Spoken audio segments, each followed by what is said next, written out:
And we are live. How's everybody doing tonight? My name is Anthony Brian Logan, and you're watching and/or listening to ABL Live. Thank you for joining me tonight. You could be almost anywhere in the world, but you're right here with me live on the show, and I appreciate y'all for that. We got a whole lot going on all over the internets, all over mainstream media, social media, everywhere, and I don't know where to start. First of all, Ron DeSantis has announced that he's running for president, like we all knew he would. Nobody watching thought that he would not announce. We'll talk about that in a minute. Also, there's a Target boycott happening because of what they have done. I'll talk about that a little bit more a little bit later. Also, did you guys see those quote unquote climate activists over in Europe acting a complete fool? The one guy glued himself to the ground and had to get jackhammered off. That was terrible. I'm sorry for that one, but we'll talk about that a little bit more a little bit later. Also, the Unhinged New York City professor at Hunter College put a machete to the neck of a New York Post reporter. We'll talk about that in a minute. Also, there was a college student, speaking about college, who got a 0 on their paper for using the term biological woman. What kind of sense does that make? We'll talk about all those things and more on tonight's episode of ABL Live. And you guys are great. I appreciate y'all for being here. Thank you. Could not do the show without you. We got a whole lot to discuss tonight. Before I go into all the topics, before I get into everything, the new topics, the old topics, whatever's going on, again, thank y'all for being here. Couldn't do the show without you. If you enjoyed what you're hearing thus far, please give the video a thumbs up. Like the video, share the video, do all of that good stuff for me. That'll help me out tremendously. Also, if you're listening to me on your favorite audio streaming platform, whether that be Google Play, Spotify, Stitcher, Anchor, Apple iTunes, etc., please give the audio podcast a 5-star rating. Give me a good review. Do whatever you can on those platforms. And if you don't know, you're listening to a podcast right now, you can find me on those aforementioned platforms. You could just search ABL Live over there or visit those platforms through the link in the description box below. Also, please visit the sponsors. We got patriotpost.us, your best source of news and information anywhere on these internets. Their link shall be in the box. Go to ablmerch.com. We got the hats, t-shirts, stickers, hoodies, mugs, and more right there on the website, ablmerch.com. Also, go to my regular website, anthonyblogan.com. On the front page of the website, you can find articles for each video that I produce. So if you're ever wondering, hey, ABL, where'd you get that stat from? Where'd you get that bit of information from? Just go to the website right on the front page. You'll be able to find each article that corresponds with each video right there. Very easy for you. Also, go to the contact page, anthonyblogan.com/contact. You can find my email address, my snail address, my UPS box. Also, on my other social media platforms, Facebook, Twitter, Instagram, all right there on the website, anthonyblogan.com/contact. Nice and convenient, all right? And, of course, as I always say, please don't get scammed in 2023. Ain't nobody got time for that. If you're thinking you're talking to me in the comment section, you're probably not. If you reply to one of my videos with a comment if you comment on one of my videos and then someone replies to you that looks like me talking about something weird, Bitcoin, Forex, whatever kind of random stuff, WhatsApp and all kind of random things, hey, text me on this number right here. It's not me, I promise. It's probably some dude that weighs 400 pounds, laying on his bed in Africa, or he could be right here in the U.S., or some dude in Lagos at a internet cafe trying to scam you of your hard-earned money. Don't give anybody any monies out here on the internet. If it seems kind of fishy, if it seems kind of shady, it probably is. And that goes not only for my channel, but others as well. You know, I've gotten emails from people about other guys' channels talking about, hey, I was on X, Y, and Z person's channel, and then I thought I was talking to them, and it wasn't them, and they may have been scamming me. It's like, well, how can I assist you? First of all, you're talking to a scammer, so it's not him. and his channel is not my channel. So what can I do? All I could do for you right now is give you fair warning. So don't nobody get scared in 2023. Ain't nobody got time for that. We got too much stuff going on to go down that rabbit hole. So thank y'all again for being here. You guys are the best audience anywhere on these interwebs. All right. We got a whole lot going on today. There's a whole lot happening. You know, your main man, Ron DeSantis, has announced that he's going to run for president. Like I said, we all knew that. There was a Twitter space. I'm not sure if the space is still going on, but there was a Twitter space. It kind of was a dumpster fire a little bit in the beginning, because here's what happened. Speaking about DeSantis and the Twitter space. Now, I know I'm talking about DeSantis pretty early, but I'll talk more about him a little bit later, because we still got to talk about the NAACP and their whole travel advisory. That one right there is crazy. We got to talk about that, because the guy responded, the guy that lives in Tampa, Florida, from the NAACP, talking about, yeah, don't come to Florida, black folks, but I live here. The dumbest thing in the world. We'll talk about that a little bit more a little bit later. Oh, yes. RIP to Tina Turner. She was 83 years old. A long life. Simply the best. One of my favorite songs ever. Okay. Anybody that knows me, I might just be simply the best. I know that was terrible. I'm sorry. But I had it. It was on my heart. I had to get it off. Better than all the rest. No more singing. I promise. No more singing. But RIP Tina Turner. That's one of my favorite songs ever. Simply the best. Of course, she had a big catalog, a lot of different things going on. But that right there, hey, I might just be randomly in the car screaming that top of my lungs for no reason. That's one of them songs that's timeless.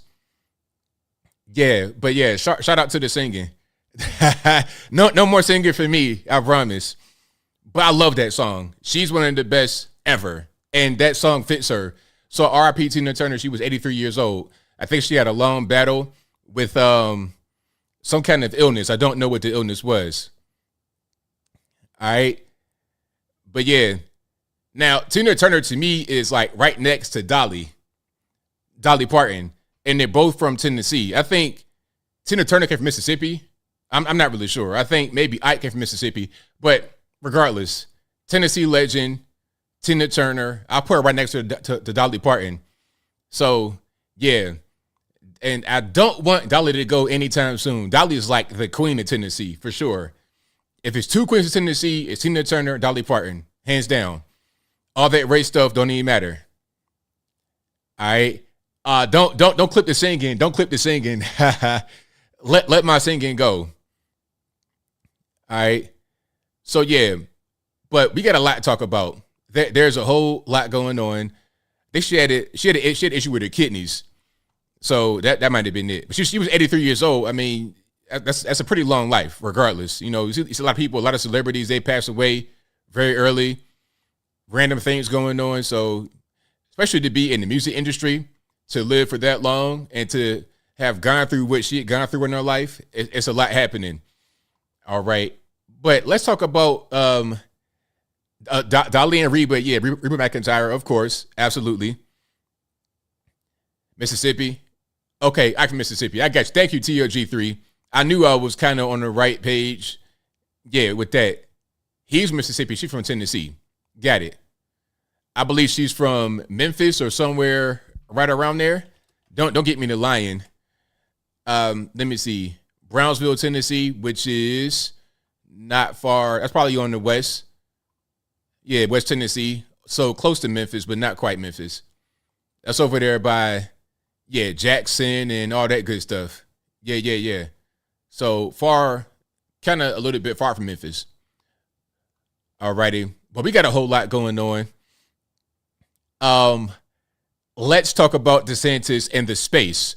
So if you guys don't know, Ron DeSantis announces a bid for the presidency in a Twitter space. Now, I think this is still going on. No, I don't think it is going on anymore. But here's the plan. Here was the plan. They were going to have Elon Musk host the space.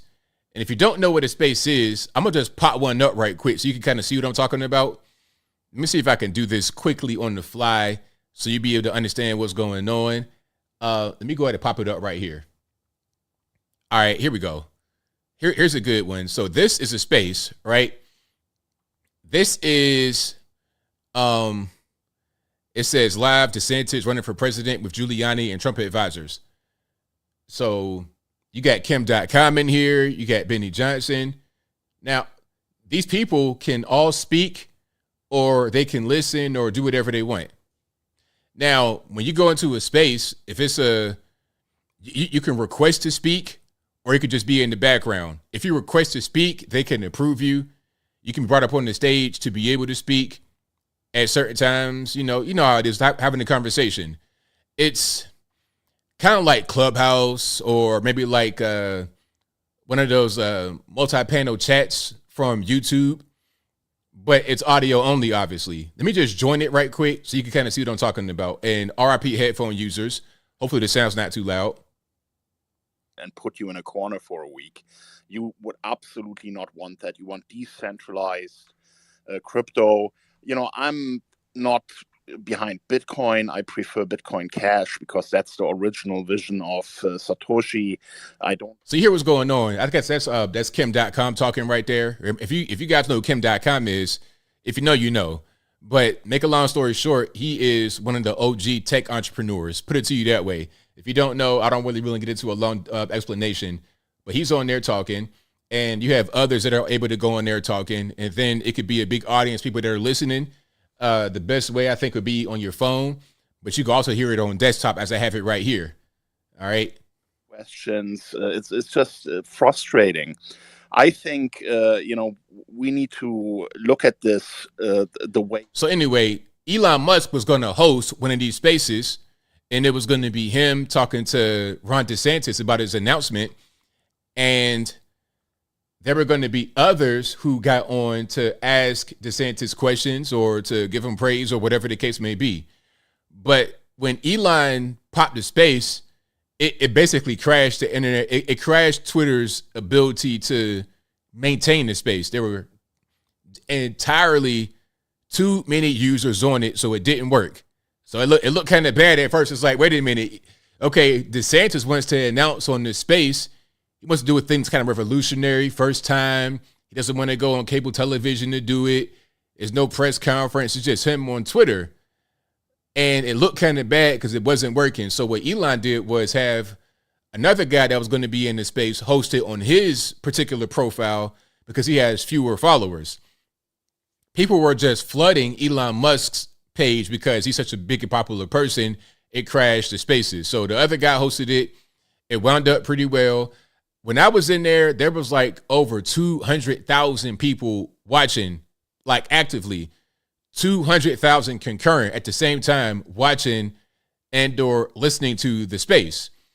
It was pretty good. Some said that DeSantis came off robotic. I thought it came off kind of personal, kind of personable, straight to the point. In the beginning, he might have been a little bit antsy because it's not really common for people to go on spaces like this, talk politics. It's not very common. Normally, you do it in front of a podium or you do it on television. It might be an interview or something like that. This is a different kind of format. I'm not sure where DeSantis was at the time. If he was in the bathroom in his drawers on the phone, if he was at a desk at a computer speaking to a microphone, I don't know what he was doing. But he seemed a little bit nervous at first, and then settled into it. He got real personable, and he went straight to the point, answering questions. Now, the critique, and I'm going to get to you guys talking about Trump and all this and that. Now, the critique of DeSantis is, the critique of the actual space is that there were no dissenting points of view. And what I mean by that is, in the space, you can have others come up and speak. So it wasn't just Elon and the guy that hosted it and DeSantis. There were other people. You had some senators that came up. I think it might have been at least one senator that came up, a U.S. senator. I forget his name. You had other people. You had a journalist that came up. It might have been like 8 others on the stage aside from Elon, the other guy, and DeSantis. But there were no dissenting points of view. So when people say Elon is about free speech on Twitter, they're going to criticize him for not allowing everybody or at least a different point of view. You can't have everybody in the audience on stage at once. You got 200,000 watching, so you got to be selective. But that was only critique that I saw, that he should have had opposing points of view who came on there and we're going to ask him more challenging questions. They did ask him about diversity, equity, and inclusion, and some of the criticisms about Florida and how it's racist and the travel advisory. We'll get to that in a minute. They did ask him about that, but it wasn't anybody that really disagreed with the answers that I saw. Now, I was not on there for the entire time. Maybe there was a guy that came up and said something that was different and disagreed with him and didn't like him. But from what I was able to see, I didn't notice that.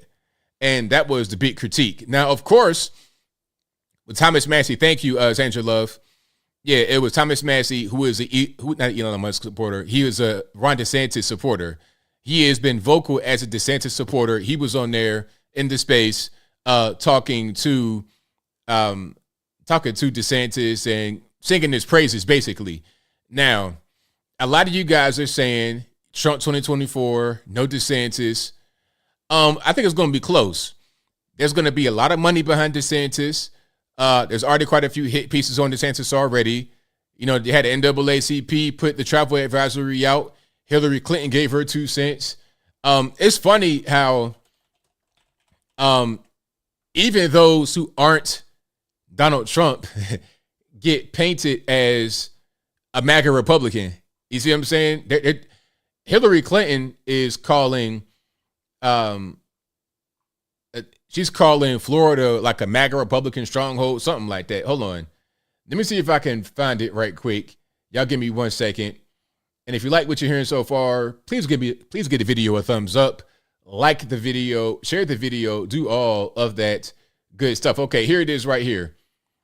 So, and you know the reason why they keep saying stuff like this is because it works. You know, your average smooth brain out there, your average liberal Democrat, and I'm not saying all liberals are this way. I'm not saying everyone who votes Democrat is this way, but your average smooth brain out there is easily susceptible to this kind of information. They'll hear the word MAGA Republican and immediately get afraid. Okay, I'm gonna do a video tomorrow where the NAACP, not the NAACP. I'm getting ahead of myself. I'm going to do a video tomorrow where The Root, which is a black-centered blog owned by NBC, the white man, different story, I digress. Anyway, they put out a piece talking about should black folks be afraid of DeSantis announcing his run on Twitter. I lie to you not. Matter of fact, I have that particular post right quick. I'll go ahead and cue it on up for you. This is completely crazy, but who's to say that I'm not afraid, number one. I'm not surprised either. But here is the tweet in question, which is a link to an article. Should black people be afraid now that Ron DeSantis plans to announce his presidential bid on Twitter? Afraid? Why would we be afraid? Let me see if I can find the article right quick. I'm not going to read it. Look at this. Should black people be afraid now that Ron DeSantis plans to announce presidential bid on Twitter? DeSantis is apparently set to make the announcement on Twitter Spaces with Elon Musk. Why would we be afraid of that? Afraid for what? What in the world are we talking about? Ridiculous stuff. But here is Hillary Clinton, what she said.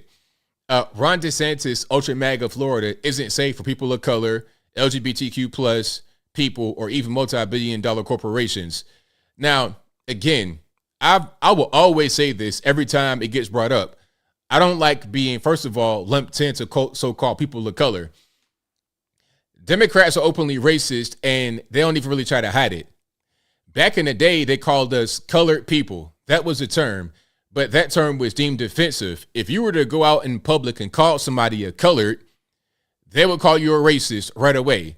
It don't matter if you black, white, Puerto Rican, Canyon strike, they would say you're racist right away for calling a black person a colored. But they use the exact same phrase, they just switch it around. Rather than saying colored people, they say people of color. It's the same thing. It's just fancied up. So when they say that, they're not racist. Say the same thing backwards without the of and the ed at the end of color, then all of a sudden you're racist. It's silly. I don't like being lumped into this, okay? And I also don't like being lumped into LGBTQ. Why must they always mention gay when they mention non-white? Is that synonymous? I think not. but they're already trying to attack DeSantis, calling them ultra MAGA, all this, that, and the third. And like I said, the reason why they say stuff like this, ultra MAGA, is because it works. A lot of your smooth brains out there will hear ultra MAGA and then they'll run with it. And I see all the time on social media, people will echo whatever they hear on television. It's like they're like the NPC meme. The NPC meme is 100% real. These people are walking, talking NPCs. All right. But look, it says civil rights groups warn tourists about traveling to Florida. So she posted that. And then Disney pulls plug on $1 billion development in Florida. All right. But she's not talking about how Disney and a lot of these corporations push for gender reassignment surgery for minors and everything else. They don't talk about that part. Okay. They don't talk about how they want to intersperse LGBTQ ideology and what's the word I'm looking for? Ideology and propaganda into Black history. They don't talk about that part. All they say is MAGA, Republican, extreme Republican, racist, white supremacist, all that good stuff, right? It's so silly. It is so silly. And you know what's even sillier? Before I get back to Ron DeSantis and Trump and everything, I see you guys' comments, y'all. I'm definitely not going to get too far off the road here. What I'm seeing now is a bunch of non-white guys being accused of being white supremacists. I'm like, how does this make sense?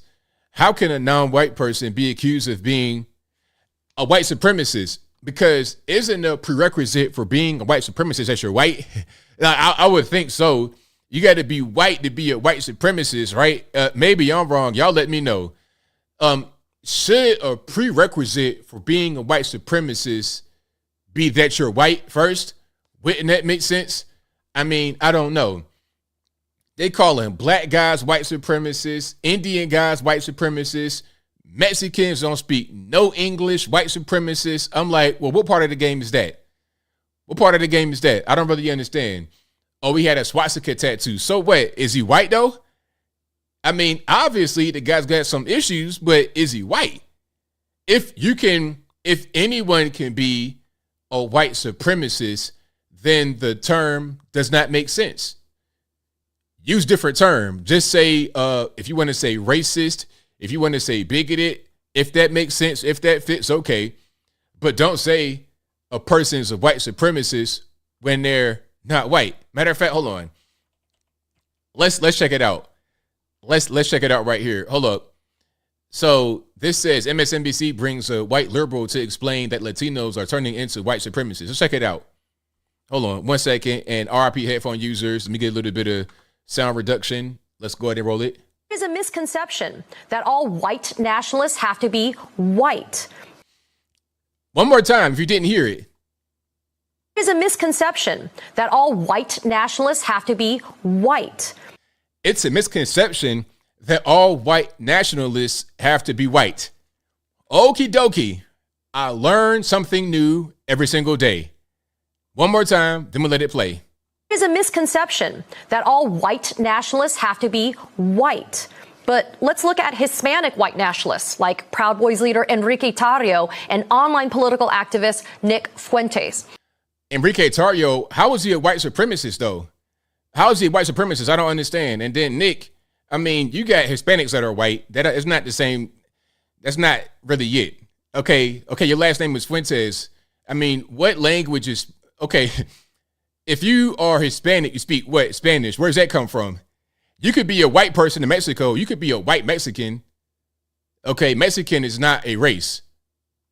What have you seen in regards to non-white people becoming advocates for white supremacist ideas? Thanks so much for having me, Katie, on. It's having me on, Katie. It's great to be back. Okay, I'm not going to hear from Captain Cook over here. Sorry for the language. I'm sorry. I apologize. Don't get little kids watching. But yeah, it's silly. It's so dumb.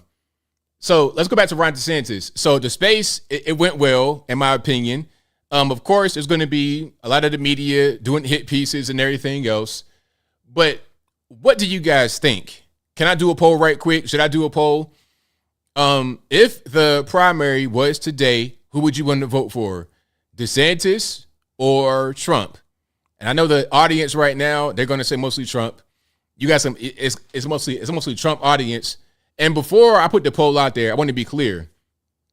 I like both Trump and DeSantis. I would vote Trump.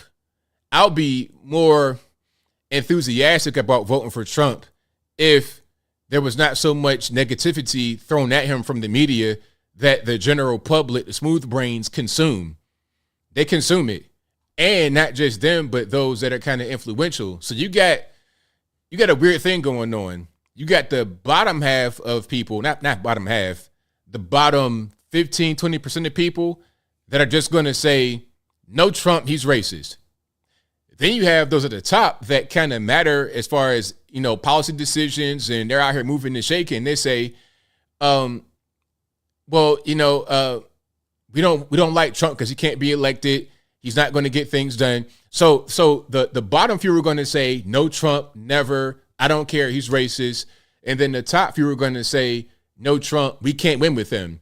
So the middle are going to be kind of torn. I think the middle probably be mostly for Trump, but you got to get the ends and you got to get everybody on board. And if everybody's not on board, that's the easy way to lose. I think the Democrats might want Trump because you see what's happening right now with Trump. They got him in court all the time. They want to time up. They already said they're going to try to indict him in Atlanta in August. So it's going to be a consistent pattern of court action, going to court back and forth, dealing with lawyers, having to defend himself, expending resources. They want to have it to where he can't really go out there and campaign the way he should, therefore paving the way for a Sleepy Joe to pretty much just lay on his deathbed and win the election. That's their strategy, in my opinion, to keep Trump tied up in court. He can't be out there in the campaign trail. So if Trump can't be out there in the campaign trail, then Biden doesn't have to.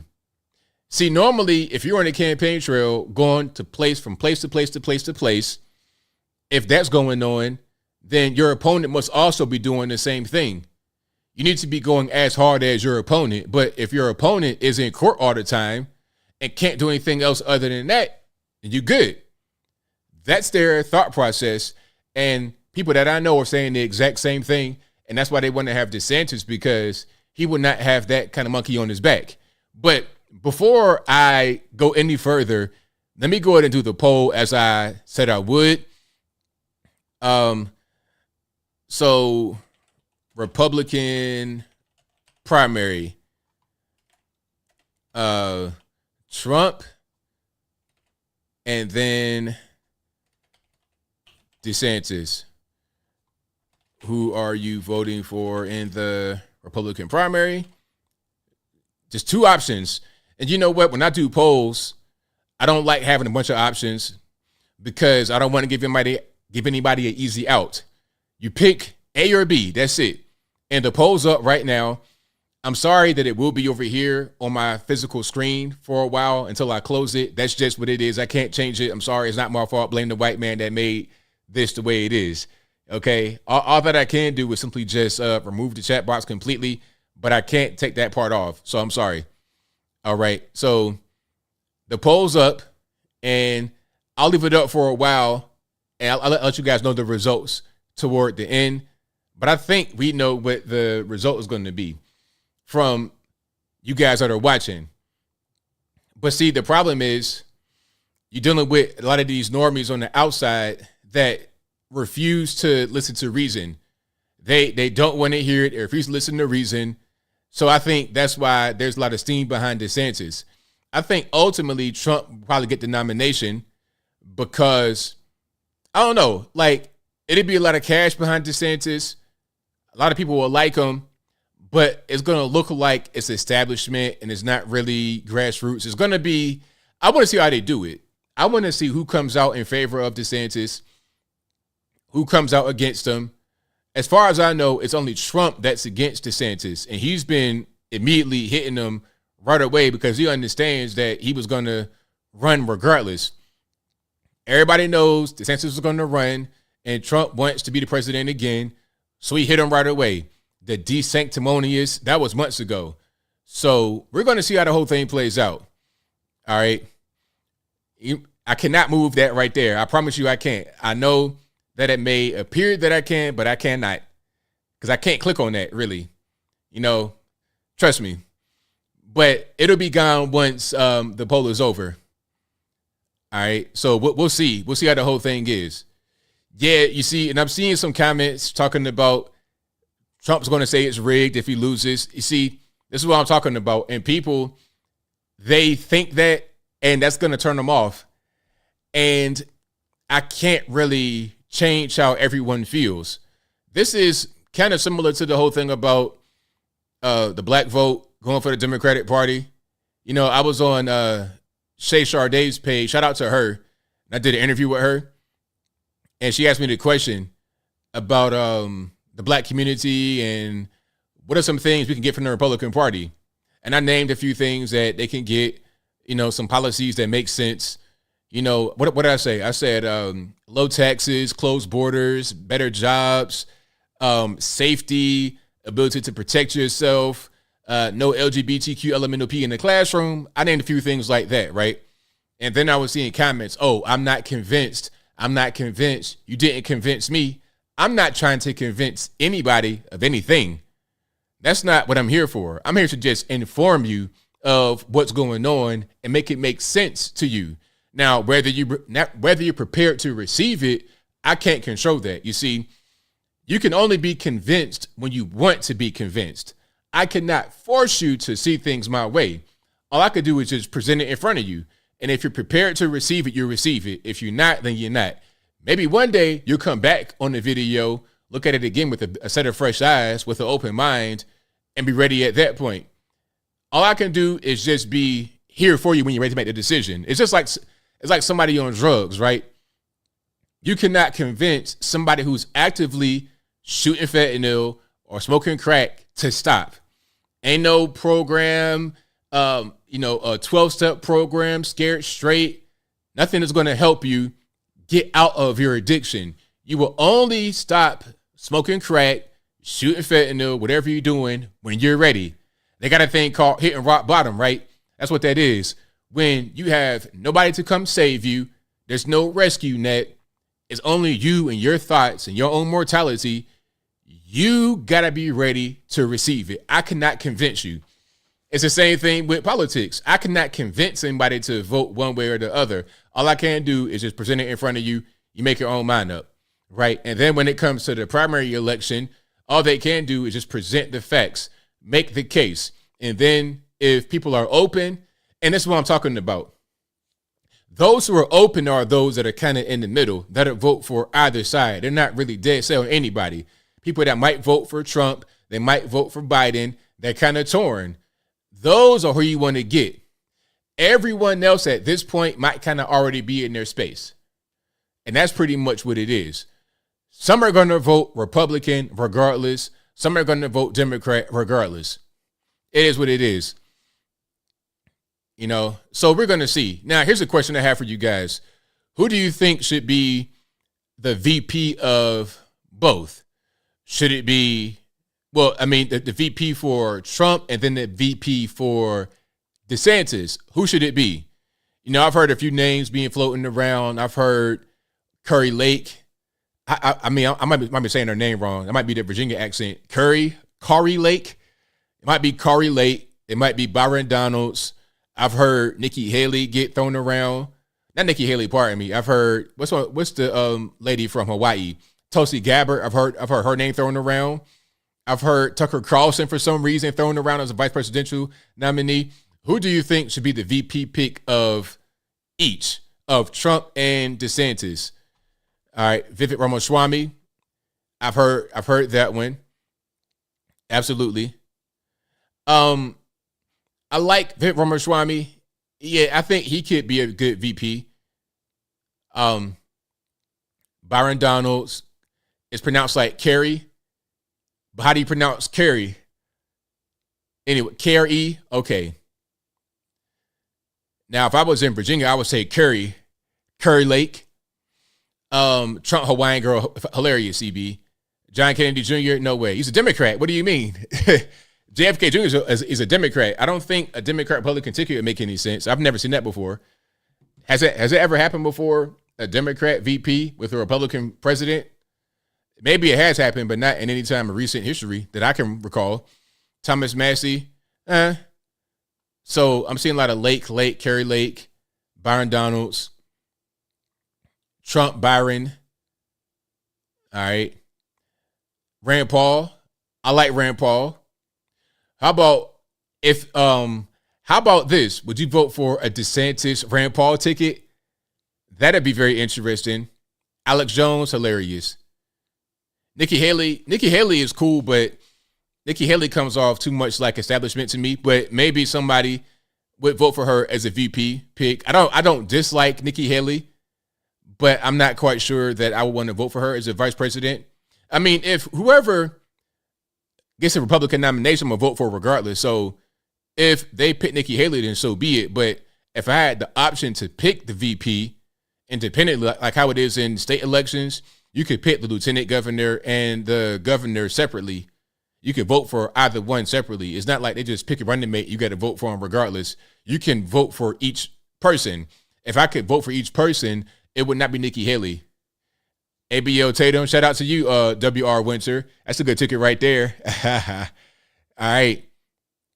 So we'll see. We'll see how the whole thing goes. All right. No DeSantis.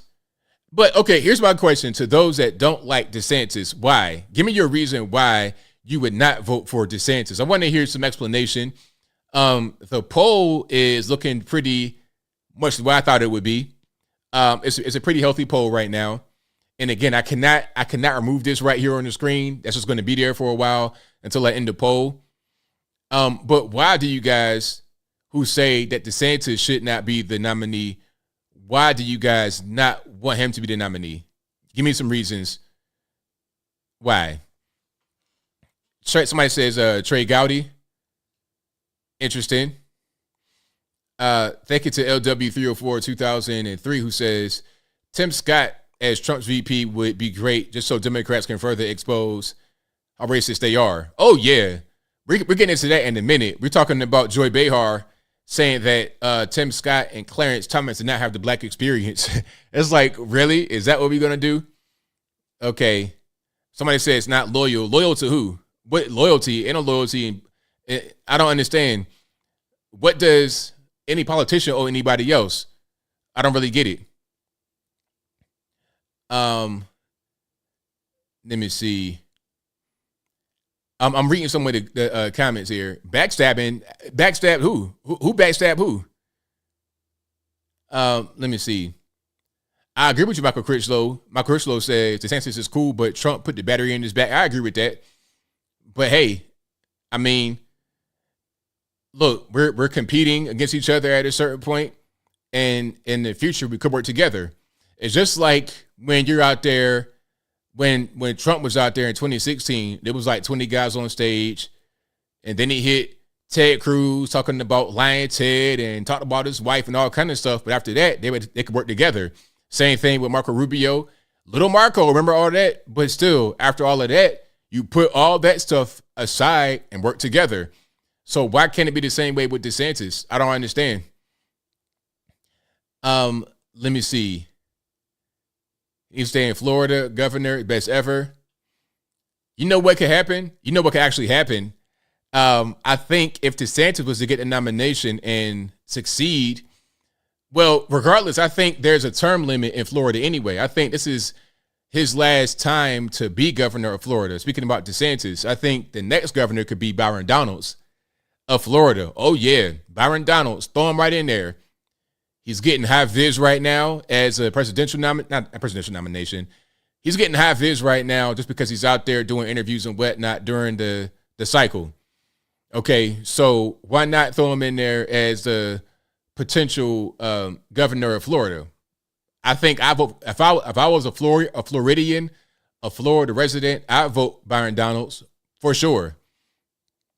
And again, DeSantis can only be governor of Florida for so long.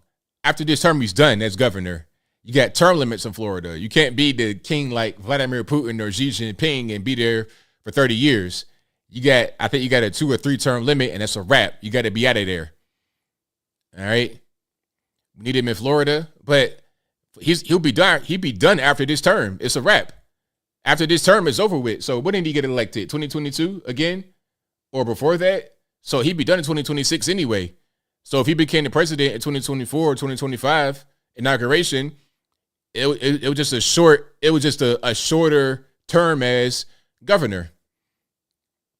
All right. So let me end the poll so you guys can see the results. I think it says 76 for Trump and 23 for DeSantis. And the question again was, who are you voting for in the Republican primary? 76% said Trump, 23% said DeSantis out of 449 votes. So I think that's a good sample size.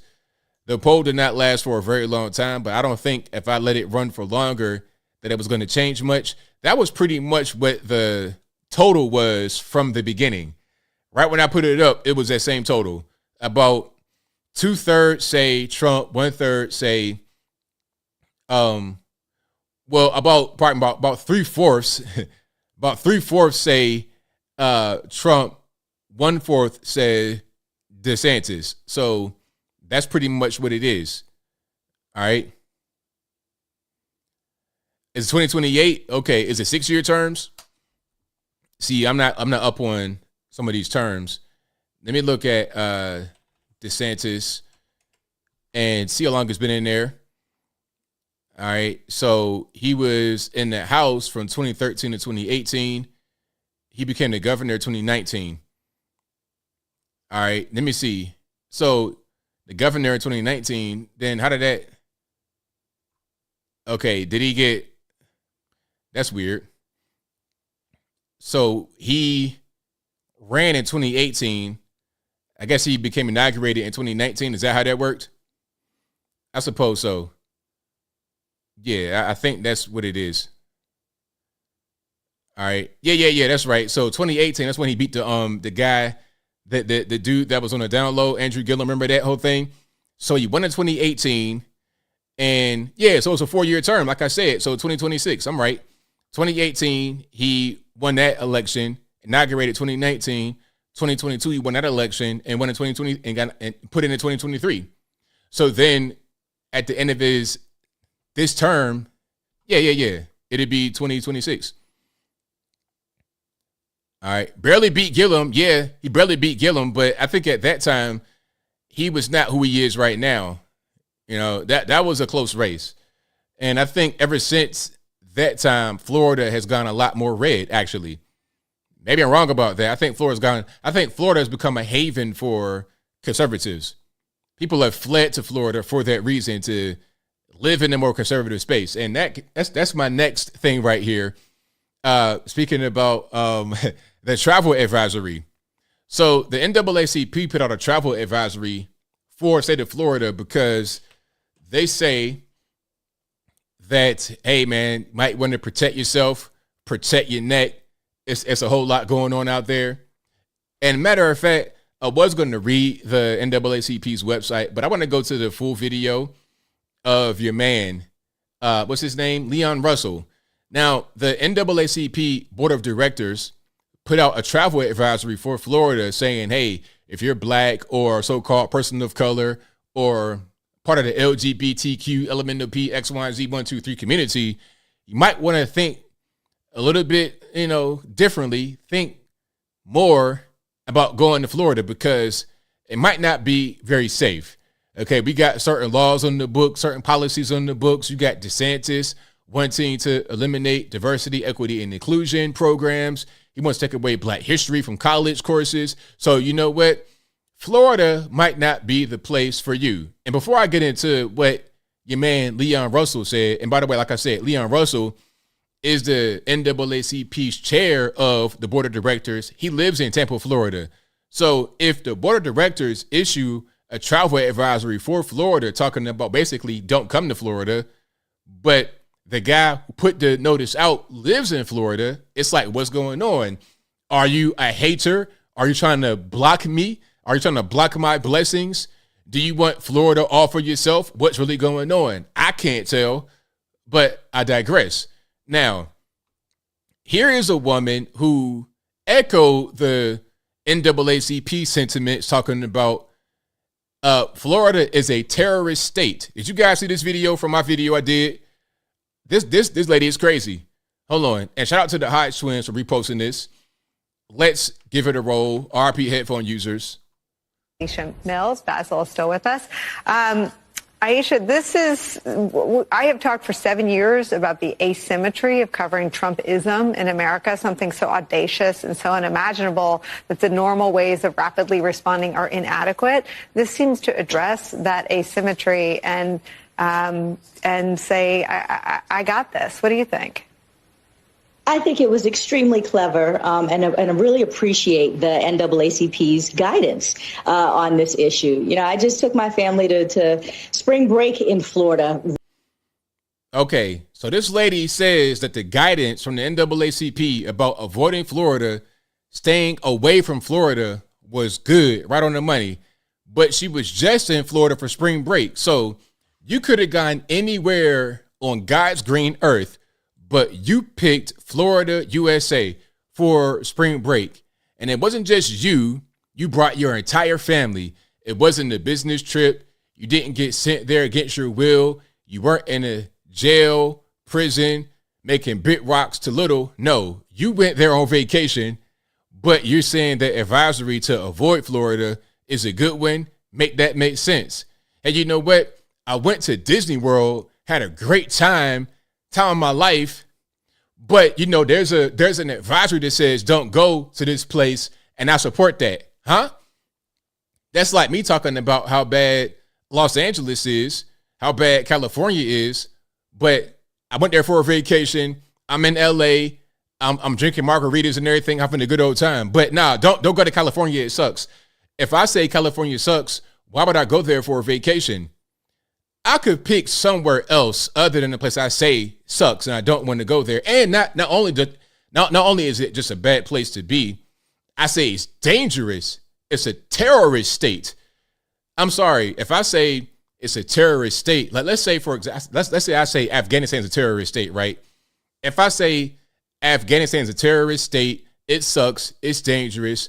I'm not going to Afghanistan for no vacation. Why would I do that? That's got to be the dumbest thing to do on the planet Earth. Let's keep on going. Recently, and I think about all of the folks who traveled there for sun and joy and peace and restoration, and to be reminded that actually this is getting to the point where Florida is about to be a terrorist state to many of us here in America. Certainly as a lesbian, as a Black woman, I don't want to have anything to do with the place. And I think about all the other people who don't want to travel there either. And so I think it was very clever on behalf of the NAACP. I thank them. So you went for vacation, had a good old time with your whole family, but it's a terrorist state. You don't want to go there or have anything to do with it, and nobody should travel there. But you were just there for spring break, though. I don't understand. Make that make sense. You know, Afghanistan is dangerous. I don't want to go there. It's violent. You get your head chopped off. You get a law walk bar. But I was just there for vacation and had a good time. Brought my whole family there. Huh? So that's one person. Now, let me go to the other video here. This is your man, Leon, Big Leon. Leon is the chair of the NAACP's board of directors. He's the guy who put out the travel advisory for Florida that says Black folks and LGBTs and other people of color don't go. He said it, but he lives in Tampa. So my thing is, all right, you could say something like that, but shouldn't you lead the charge out of the state? If it's so dangerous, if it's so bad, if you're saying that we shouldn't go there by issue basically a travel ban, then you should be the first one out. I should be on your caravan, on your same plane, fly Delta, Spirit, wherever you do, fly up out of there. It's an airport right there, okay? Just fly out. But let's see what your friend Joy Reid has got to say about it. When he makes his presidential bid official, Florida Governor Ron DeSantis is expected to run on the idea of making America Florida, even as multiple human rights organizations are warning that Florida might not be safe for many Americans. Over the weekend, the NAACP issued. So here's something right here. Florida is openly hostile toward African Americans, people of color, and LGBTQ individuals. There we go again. People of color, colored people, African Americans, and LGBT. Why are we the same? We're not. And also the travel advisory comes in direct response to Governor Ron DeSantis' aggressive attempts to erase Black history and to restrict diversity, equity, and inclusion programs in Florida schools. So that's why they put a travel advisor, because we don't want to have the LGBTQ LMNOP X1Z123 experience linked with Black history. And we don't want to have all these racist programs like DEI or DIE involved in programs. So those reasons make Florida a dangerous place. Okay, cool. Well, if that's dangerous, give me all the danger in the world. Give me danger. Issued a travel advisory for Florida, saying the state has become openly hostile toward African Americans, people of color, and LGBTQ plus individuals, citing DeSantis' aggressive attempts to erase Black history and to restrict diversity, equity, and inclusion programs in schools. The move comes as the League of United Latin American Citizens, LULAC, and the gay rights advocacy group Equality Florida have also issued travel advisories for the state, referencing DeSantis' draconian anti-immigrant and anti-LGBTQ laws. Let's pause right here. You see what's going on? I mean, I notice what happens with television a lot. See, normally when they're talking about LGBT stuff, they will put a gay flag right there, right? It's the regular rainbow. But now they got the trans flag back there. Do you see the subtle difference? Stuff like that they do. You know, it's called TV programming for a reason. Including Don't Say Gay. Joining me now is Leon Russell, chairman of the NAACP Board of Directors. He previously served as the president of the NAACP Florida State Conference of Branches. Mr. Russell, thank you so much for being here. I'm going to read a little bit from the travel advisory, and it says, quote, under the current governor of the state of Florida has engaged in an all-out attack on Black Americans, accurate Black history, voting rights, members of the LGBTQ plus community, immigrants, women's reproductive rights, and free speech, while simultaneously embracing a culture of fear, bullying, and intimidation by public officials. And it also cites this law signed by DeSantis to allow Floridians to carry guns without a permit and criminalizing protests. Okay, I mean, are those bad things? If anything, that was an endorsement of Florida. I get to carry guns. I can protect myself in Florida. Great. Hold on. Let me go back. I can carry guns. I can protect myself. Okay, we want to have no LGBTQ LMNOP in Black history. That's good. We want to have voter ID laws, so my Meemaw, her identity can't get stolen. That's good. Okay, we don't want to have drag queen story time. We don't want to have 5-year-olds getting puberty blockers and getting the twig and berries chopped off. That's good too. Okay, what else? Abortion restrictions. We don't want to have, 9-month abortions. That's cool too. Free speech. We talking about free speech. But I don't understand. I don't really get it. And then fear, bullying, intimidation, public officials. What are we even talking about? Are we talking about the Florida Surgeon General who says that masks don't work and that the vax is kind of dangerous? Is that an example of fear and bullying and intimidation?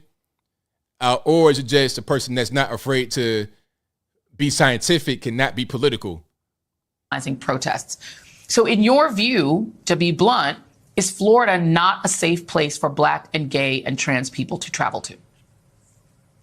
Floridians understand that this is a time where people have to analyze their plans. They have to look at themselves and say, will I be safe? Will I be in an atmosphere that encourages people like me to flourish? And so wait, because the question was pretty clear. Let's go back, because he's filibustering. He's shuffling right now. And shout out to Anton Daniels for the super chat. I appreciate you, boss. He says, loving the show. Get the likes up. Yes, shout out to Anton. If you like the video, please give the video a thumbs up. Like the video, share the video, do all that good stuff. But let's go back to her question. Right now, he's filibustering, not really answering, giving a lawyer response. What was the question? Without a permit and criminalizing protests. So in your view, to be blunt, is Florida not a safe place for Black and gay and trans people to travel to? Is Florida not a safe place for Black and trans and whatnot to travel to? That was the question, right? That was it. If you're going to issue a travel advisory for Florida and it's like, well, it's not really safe, you should be able to answer the question. But hear his response. Floridians understand that this is a time where people have to analyze their plans. They have to look at themselves and say, will I be safe? Will I be in an atmosphere that encourages people like me to flourish? And so what we're saying in our advisory is yes, it's time for you to analyze your situation and determine if it's time for you to visit Florida, if you're safe in Florida. Because, and to be clear, this guy lives in Tampa, Florida. He lives in Tampa, been there for a long time because he was previously the chair of a Florida NAACP organization. This is a Floridian speaking to you right now.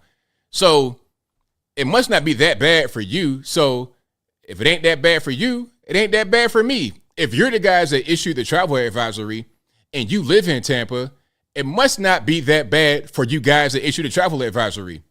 And to say, oh, you got to look out for yourself and you might not want to be here, it might not fit for you, that can be said about any state in the union or anywhere in the world.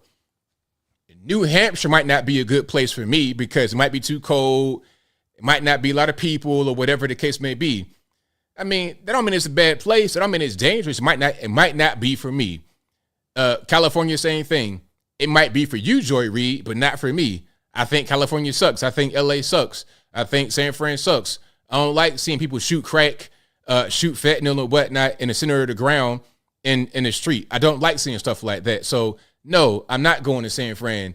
I'm not going to a Golden State Warriors basketball game. I'm not going to see the LA Lakers and I got to just hopscotch between crackheads on Skid Row. I'm cool. I am so cool on that. I'm good money. I'm going to stay over here in the Southeast and enjoy my life. Okay. Or I got on the plane and go to a different country, but I'm not going over there. But a travel advisory? Nah, just say the pros and cons of the place. And that's it. A travel advisory is like a travel ban. So you would think don't go there. But since you're there, it defeats the whole purpose of the travel ban. What we understand is this is a political move that is fostered by the bullying, by the hate, by the white supremacy that Ron DeSantis is pushing.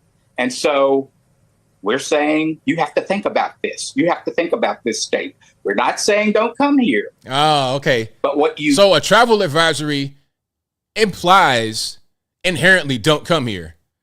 Like if the U.S. government issue a travel advisory for Mexico, they're saying, yo, you know what? You probably don't want to go there. It's dangerous. Don't do it. We're not saying you can't do it, but we're telling you you probably shouldn't. What you need to do is determine how you can lift up the issues that threaten all of the groups that you just read about, that threaten public education, that threaten to turn our colleges and universities from one of the best systems in the country into something Christian identity, white supremacy based.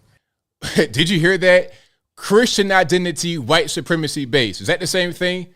Christian and white supremacy? Is that the same thing? Leon, you probably didn't grow up in the church. Your grandmama probably in the church choir singing right now. As I speak, your grandmama got on the white socks and the white outfit with the cuddle lady hat. She got that on going to church right now on the Wednesday night. And you want to link that to white supremacy? Really? Is that what we're going to do? Come on, man. In Florida, you got plenty of black churches all over the place. Florida has a very high black population. Somebody said it right there. Butthead, shout out to Butthead. Butthead said 15.94% blacks in Florida versus 5% in California. But California is a progressive and whatnot place, and Florida is a race and white supremacist place. Okie dokie, that makes a lot of sense. Cool. And California had a much higher black population up until they were pushed out by who? The illegal aliens and whatnot coming in, replacing them. What you have to look at this. And when you come, we're saying, be careful about what you choose. There are corporations, there's entertainment corporations that you can choose that support. Florida has the most black businesses out of any state in the union. Florida. 1,600 people per day move to Florida, the highest in the country. Now, people are going to blame DeSantis for prices going up, but it's not his fault that the state is successful. That's why prices are going up. If you have that many people coming to your state in every day, 1,600 per day coming to your state, prices are going to rise for places to live because there's a high demand for housing. They can't build these apartments and houses fast enough. So all they can do is what is basis of economics. Econ 101. When you have a low supply and a high demand, you got to raise the price of the supply to meet the demand. It's simple. Support diversity. Openly, defiantly support diversity. So there's a place for you. But there may be others who haven't spoken about this, and you need to be careful who you patronize. So that's your man. That's your man, Leon Russell, the chair of the NAACP Board of Directors, who issued the travel advisory for Florida to tell blacks you might not want to come here, but he lives in Tampa and he's not leaving no time soon. Tell me some, well, we didn't tell anybody to leave. All right, man, whatever. If you're good there, you having a good time there, I'm coming too. If you issue the travel advisory and you're not leaving, I'm not leaving. I'm going to Florida. How about that? Matter of fact, I'll be your next door neighbor. You live in the duplex. I'm living right next door to you. What up, Leon? Hey, I'm voting for Trump and DeSantis. How about you? That's what I'm going to do. But I digress. If you like what you're hearing so far, please give the video a thumbs up. Like the video, share the video, do all of that good stuff. All right. We got a lot going on. There's a lot of things we have not discussed yet. Oh, the Target. That's what we call it down here in the South, or I call it that, Target. That's the fancy pants Walmart, Target. The Target boycott. Now, what happened with Target is that they are promoting clothing for children that is based in LGBT, a style of LGBT. And how can I explain this without being too graphic? I know we got little kids watching. I don't want to be too graphic. Basically, here goes. So you have men that wear women's clothing, right? And some of the clothing is altered a little bit so you could put certain body parts in certain places, all right? If you got to tuck your twig and berry somewhere, they got a little pocket on the front of, on the inside of the one-piece bikini. So you could just dump it in there rather than just letting it hang out. And they got that for kids. They have that technology for children's clothing. So they are encouraging children to tuck. So basically, here it is. Like, to be a little bit more clear and direct. If a man wears a woman's one-piece bikini, he can tuck his stuff into the front of a pocket on the inside of the garment. That would not normally be there for women. And they have that same garment for children. So they're encouraging your 5 or 6 year old boy to wear a little girl's one-piece swimsuit and tuck his stuff into the front pocket. And I'm not making it up. Let me just go ahead and play a video. There's a woman who's shopping at Target. Now, some may say, hey, ABL, it's too much for YouTube or whatever. Well, it's too much for Target. If you go on the Target, you just going in there, getting some hair products, getting a gift card for your Mima or something like that for a birthday. You're doing your regular shopping, and you go into the clothing now to get a couple of little small pieces of clothing, and you see stuff like that, and your little boy's like, "What's this, mommy?" And he's playing with the little pocket. What are you going to tell him? What are you going to tell him? And that's the whole point of these type of things, because they put it in front of your children's faces so they can't miss it. That's the whole point. Let me go and just play the clip of the lady who was going through Target exposing all this stuff. And yeah, there's a lot. There's a whole lot here. This whole video is totally crazy. All right, and here we go. Let's check it out. Shout out to Kaylee. shout out to Kaylee. Shout out to Coach Greg Adams. Her name is really Kaylee, but anyway. We're at Target right now, and there's a lot of controversy going on about all of the Pride stuff that's coming out with kids' clothes and things like that. So we're going to go to the kids section, and we're actually going to see if they're putting weird, creepy, uncomfy stuff on children's clothing.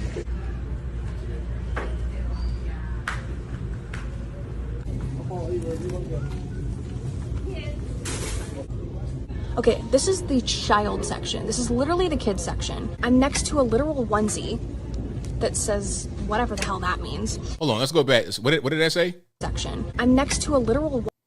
It says something about something proud. There's LGBT flag on it, and this is the advanced LGBT flag. You know, they got different pride flag levels. They got the regular, the normie one is the rainbow colors. Then you have the black and the brown and the trans.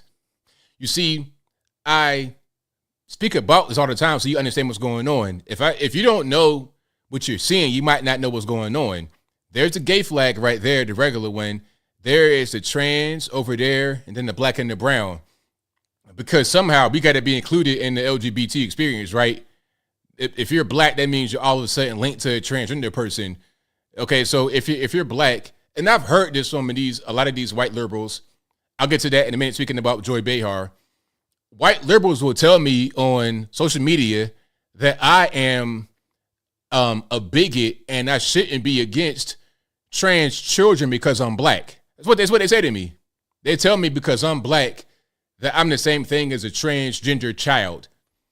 Onesie that says whatever the hell that means. We have glad you came out, and I'm so happy that you're queer in the kids section. Are you kidding me? So here's what I'm talking about right here. You see, this is what I'm saying about the whole tuck part.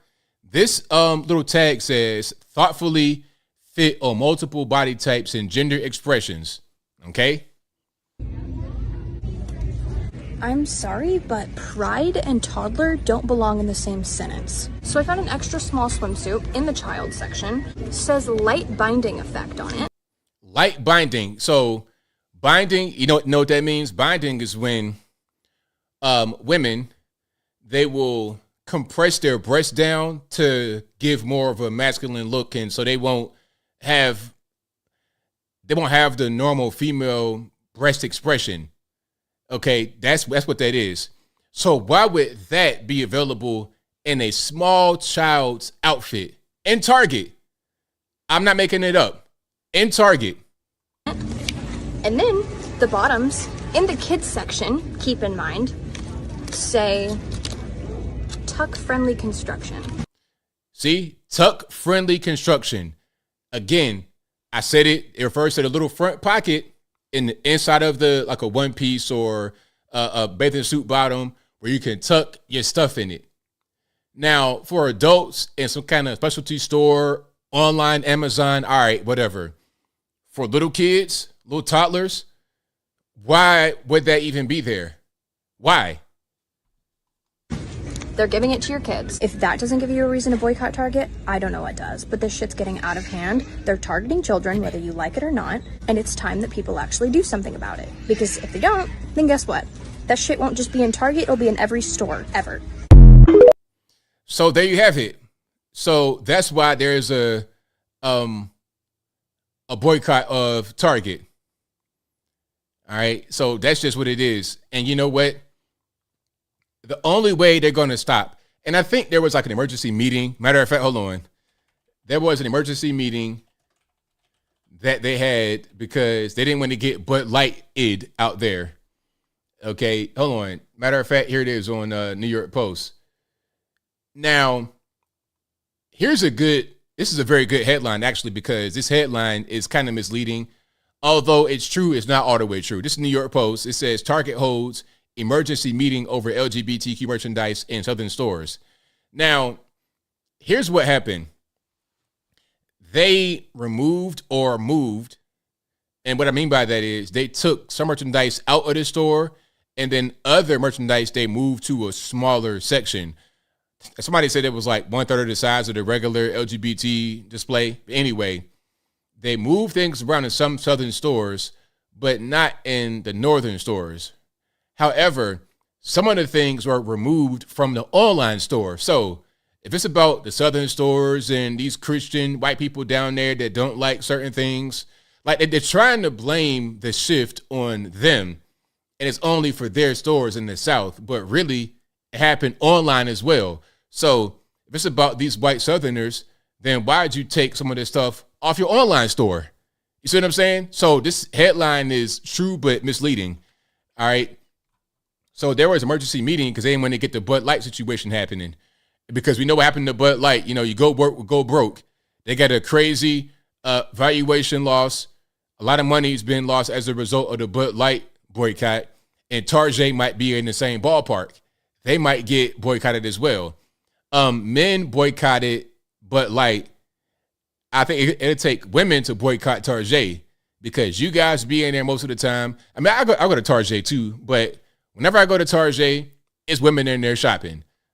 80% women in there shopping. So it'll take you guys to boycott Tarjay and not allow them to do this anymore. There's something right there I see. This says Satan respects pronouns. What in the world? So yeah, one of the designers for Target promotes violence, drugs, and things like this. Okay, it's like a little pin of a Baphomet right there, and it says Satan respects pronouns. Matter of fact, let's watch this video briefly. It's a short video. Look, I think this is why this pin right here says homophobe headrest. It's a guillotine with trans colors and hearts on it, and the head hole for the guillotine is in a heart shape. Bud Light example is so important, and thank you guys for having me on. Good to see you again. Because what Bud Light represents is the first time this pin says, join my gay cult, that I can remember really in sort of the modern era where a company has to think, hey, let's be careful. Let's not go too far left wing. Let's not go too far woke because it could destabilize the ability. So yeah, that's pretty much what's going on. Now that designer right there is also designing clothes for Target and your children. So it's pretty clear what's going on. You have a Satan worshiper who's also LGBT, trans, and everything else. They're not even trying to hide it. They're not even trying to hide it. They're pushing that onto your kids, to your little kids, to your children. That is a no bueno. All right. So extra crotch coverage, tuck friendly construction. That's not what we need right now. Okay. Let me see. Yeah, all that kind of stuff like that. This little onesie says being proud, BIEN, proud. Some Hispanic stuff. Is proud a Spanish word? I'm not sure. But you see it has the gay colors, the trans, black and the brown, the brown and black, and then all of that good stuff. Live, laugh, lesbian. So yeah, the culture war is on 1,000 right now. And yeah, you got to boycott this stuff. Don't patronize it. The more you patronize it, that's what all they really care about is getting that money. If the money dries up, if they can't make any more money, if they got to start closing stores or whatever, that'll get their attention. All right. That will get their attention. All right. So it's crazy. So BN means very, very proud. Yeah. So that's that. But I'm going to move right forward from that.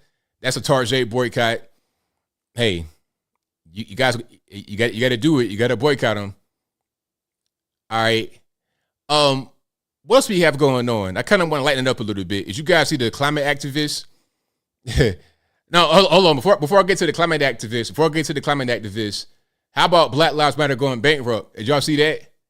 So Black Lives Matter may go bankrupt. Now, remember, big, large mansions, black lesbian Marxists, big, long money, Black Lives Matter. Remember them? Black Lives Matter raised $90 million after George Floyd died in 2020 in about a 6-month period. And that's only the Black Lives Matter Global Network Foundation. These are the guys that are going bankrupt. Black Lives Matter Global Network Foundation raised $90 million after 2020 in about a 6-month period. Now, how are you an organization that doesn't really do anything for the community at all, except for monetize dead black men? How are you that kind of organization now facing bankruptcy? According to a recent IRS filing, they have a $9.5 million deficit. Now, it just so happens that Patrice Cullors, the former chair of BLM GNF, bought a bunch of real estate that is almost that same amount of money.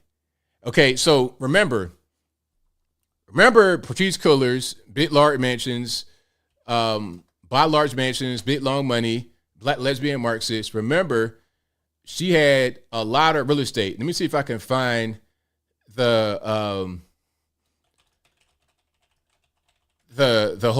picture of all of them, because there was one picture that had everything on it, and I had it on the video. I don't know why I can't find it right now, but there were quite a few. She had, I think, 5 houses at first. There was the one house, the one big one in the hills of LA, Topanga Canyon. It was $1.4 million. Okay, $1.4 million. And she had another one that was in Inglewood for like $500,000. Another one somewhere in South LA, again $500,000. There was a house in Conyers, Georgia, about 40 minutes from Atlanta, had an airplane hangar on it, had a airstrip for a private plane to land on it. Again, about $700,000 in total. Oh, here we go. There we go. I found it. So there were at least 4 homes, and then she was trying to find one in the Bahamas next to Justin Timberlake and Tiger Woods, all these people, right? So hold on. So here's the real estate right here. See, there's the house right there, Topeka Canyon, and she put a big fence with a gate and cameras. But wait a minute. I thought walls were racist. I thought it was racist to have a border wall up. But you can live up in the hills with the white people with a gate and the fence and cameras and a security guard, all that good stuff. What's going on with that? $1.4 million, right? 3 bed, 3 bath, and a guest house up in the hills. $1.4 million. Conyers, Georgia, $415,000. Inglewood. Okay, how much is that? Purchased in 2016 for $510,000. Another one in 2018 for $590,000. Now, a lot of these homes were purchased. The 2 homes, the one in Inglewood and the one in South LA, were purchased before George Floyd died. So this is before the big windfall of money. This was like during the Freddie Gray Baltimore situation. This is during the DeRay McKesson Blue Vest Twitter bromance with Jack Dorsey days. This was during that particular time. So we know after George Floyd, it was up and it was stuck, because that's when the big house up in the hills came into the play for $1.4 million. But then there was one more house that she bought for $6 million up in the hills. Let me see if I can find that one right quick. Hold on. Yeah. Hold on. $6 million house, BLM. And she admitted she used it for parties. So first, the house was just for content creation, right? That's what it was for. Oh, this is a content house. It's not anything with it, because it was a big controversy, right? Oh, you buying this big crazy house for $6 million. Where's all the money coming from? And then she responded talking about, oh, well, I was somebody before Black Lives Matter. I'm like, man, be for real. You were not anybody. You were playing around in the fat suit and the pile of trash before Black Lives Matter. You were not anybody special. You were a regular, struggling single mom out there in LA. Okay? Nothing against single moms struggling. But she was not this big multi-millionaire. She was not on a level of these big celebrities in Hollywood. That was not her. Matter of fact, hold on. Let me see if I can find the fat suit. I'm not making that up. Hold on.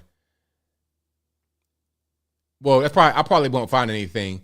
I searched Patrice Cullors fat suit. That might not be very nice.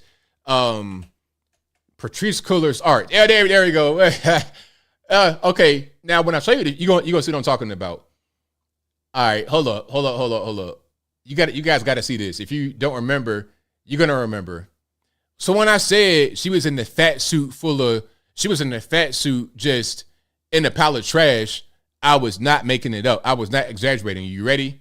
Remember this? If you have not seen it yet, feast your eyes on Miss Patrice Cullors. I mean, what is that? Okay, what is this? That's her right there in the pile of trash.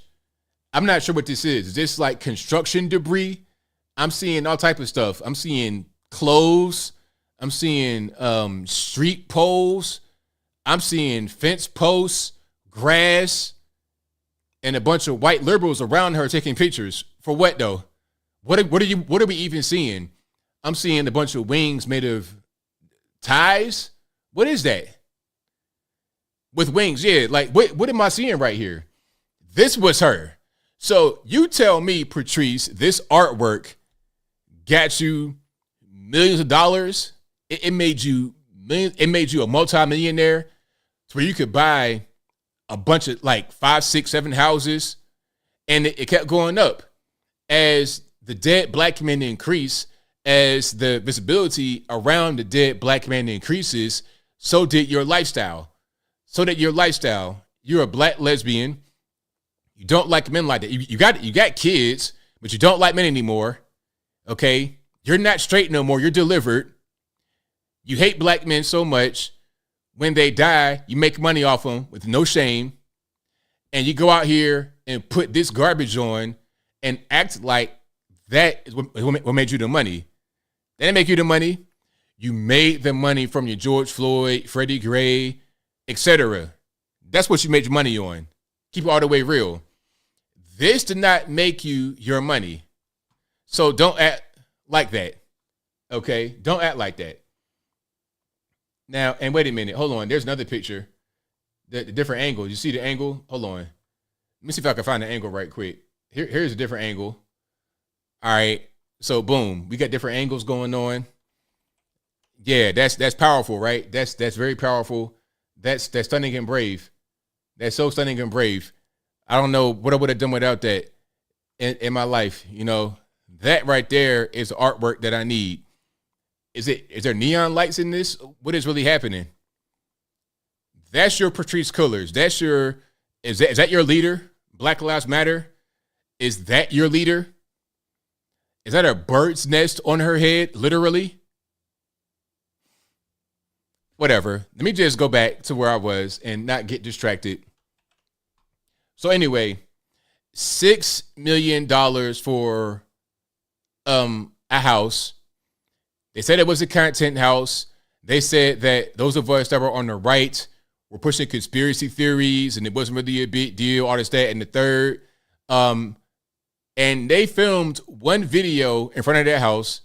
So that was enough in the eyes of the law, I suppose, to make that be a content house for some kind of tax write-off or something like that. But in reality, it was used for parties. And she also went on extravagant vacations for meetings out in the islands, out of the country, living it up. And you know what? Reparations, really? What are we going to do with it? Even if we did get it, where would it come from? Number one. Number two, what are we going to do with it? Huh? Hold on. Let me just zoom in a little bit right quick. So BLM co-founder Patrice Cullors has admitted to throwing two parties at the organization's swanky $6 million LA mansion, despite previously suggesting she'd never use the property for personal gain. 38-year-old told Associated Press on Monday that she hosted her son's birthday party and a gathering to celebrate the President Biden's inauguration at the 6-bedroom property early last year. So, wait a minute. Hey, vote for me. You ain't black. All right, bet. Let's throw you a party at my house that I built on the backs of dead black men. Let's do that. Let's do that. And my son's birthday party. Okay. What in the world? And I'm sure there were more parties than that. That's just what got out to the media. I'm sure there were other kind of parties that we can't hear about at this house. It's probably a party going on right now at that house that is hush hush. Don't nobody say nothing. All right. So yeah, there's the one video right there they filmed. Toast to dead black men. Cheers. Ding. Ding. Toast to dead black men. How about that? I'm triggered. I'm boy, oh boy. Fire truck hot. Plantation style. Plantation style home. Look at that right there. Look at the veranda. Oh man. My, oh my, oh my. Good grief. The biggest grift of our lifetime is Black Lives Matter. Well, I ain't gonna say that. There's been quite a few grifts. C-19 was the biggest grift of our lifetime, I would say. C-19, Black Lives Matter. What else was a big grift? There's been quite a few of these that have happened over the past few years. Climate change is a big grift too. Greta Thunberg, Al Gore. That's a pretty big one. But I think the biggest one is probably C-19. C-19, the grift of C-19 was so big that it crossed international boundaries. It impacted the whole world. It really impacted the whole world. So this right here is a clip from the video they did in front of their house. And that was enough to say that it was a property for content creation, for tax purposes. And they put that on YouTube. And they had to put it on YouTube because that's part of the whole grift. So the IRS, hey, it's for content creation. It's not just for me to, throw these LA parties that can't nobody know about in front of it. All right. That's kind of what's going on. All right. $6 million. Well, look, Groovy American, it's LA. So what you get for LA for $6 million is not much. You might get a house that's like 2,500 square feet for $6 million, depending upon the location. And if you like up in Laguna Beach somewhere like that, for that kind of money, you get in an apartment or a condo. Now out here where I live, you paying $6 million, you live wherever you want to for that. The houses out where I live, some of the most expensive homes up in the mountain, like, okay, you have two mountains out here. Lookout Mountain, Sentinel Mountain. Lookout Mountain's probably the best one. You got all the tourist spots right there. You got Rock City and Ruby Falls, all that kind of stuff up on the mountain. You can get a home out there for like 1.4, 1.5, and be in the whole different city, whole different community. Beautiful up there. It's night and day different than what you see on the ground floor. All right. $6 million, for that kind of money, you living in the whole town by yourself. $6 million. But LA, hey man, you better be Elon Musk to live out there high on the hog. There's a big divide between the haves and the have-nots. Either you got it or you don't in LA, in my opinion. That's why I say I didn't like LA, because it was so ghetto. It was so ghetto on the ground floor. Like, I was right by Inglewood, all that kind of stuff, by the airport. Ghetto. Houses, Cracker Jack boxes, real close together, endless roads, traffic, rude people, no English. I could not tell if I was in the USA or Mexico. Where am I at right now? Please give me a tour guide. I don't know what's happening. Can I get a translator, a tour guide, all that good stuff? But if you like what you're hearing so far, please give the video a thumbs up. Like the video, share the video, do all that good stuff. Any M says, isn't California garbage? Yes, it is garbage. California does suck. The cities especially. If you're living out in the more rural area, away from the cities, I guess you have a better chance at having a good time with yourself. But LA, San Fran, forget about it. Don't even do it. Now, I can live in the city in Atlanta and be okay. I can live in a city, maybe even in Memphis. I'd rather live in Memphis in the city than Los Angeles. And that's real talk. I know where to go in Memphis and not necessarily get hit in it by a hail of bullets. Same thing with Atlanta, everywhere else. But LA, man, it's just ghetto all the way around. You got to go up in the hills in these gated communities. The gates in LA, like going to Calabasas somewhere, it's like you got to get into a fort. It's like going to the military base. It's like going 564 to NOB in Norfolk. It's crazy just to go to a community where people live at. That the security is dead real up there. But down on the ground floor, ain't no security. Defund the police. Defund the police in Inglewood, but in Calabasas, you have the security of a military base. Real talk. But I digress. Yeah, LA is a mess. I didn't like it. I was not impressed. I'm not going back. I'm gonna stay on the east. If I go to the west, maybe I'll go to like Phoenix. maybe like Boise, Idaho, somewhere like that. I'm not going to the left coast. I'm not going to LA, San Fran, Seattle, Portland. Y'all can have it. I'm cool. All right, but let's keep on going here. Yeah, Chrissy PH says LA's another Tijuana. Yeah, exactly. Exactly. That's exactly what it was. That was the vibe I was getting. But we got more here. Oh, speaking about different parts of the country, let's speak about different parts of the world. We got the climate activists acting a complete fool. That was a whole big mess. Yeah, but I'd rather would go. Hold on, before I get to that, I'm reading some of the comments. Yeah, I'd rather would go to Memphis. I'd rather would go to Atlanta. I'd rather would go to where else? I'd rather would go to Jacksonville, Florida. Anywhere in Florida is better than California, in my opinion. I'd rather would go to Birmingham, Alabama. Anywhere other than Los Angeles or the left coast. But like I said, if I go out in the rural environment, out by the farms and whatnot, it's probably much better. Or Northern California, like Redding, California, much better. Absolutely. Yeah, Lori, I was kind of getting that vibe when last time I was in Arizona some years ago. I was getting that vibe of a lot of Californians coming out there. It's like a little miniature California, but it wasn't as bad as the LA vibe. Yeah. Hold on. Tuff says, you don't want to go to Boise?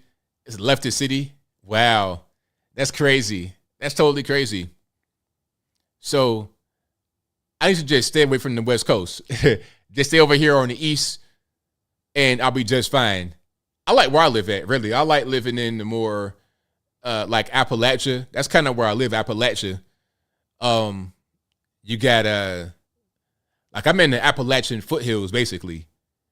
You know, you go straight up 75, you hit 81, all it up there. Western Virginia, West Virginia, Ohio, Pennsylvania, North Carolina, Tennessee, Georgia, Alabama. I love it. North Georgia. Now, once you get out of North Georgia, you're in Atlantaville. It's kind of hit or miss, but I like Atlanta though for a big city. But I wouldn't want to live in the city. If I was to go to Georgia, I would live possibly near Atlanta, but not inside of Atlanta. I live probably about 40 minutes out. And I might as well stay where I'm at. I'm like an hour and a half out.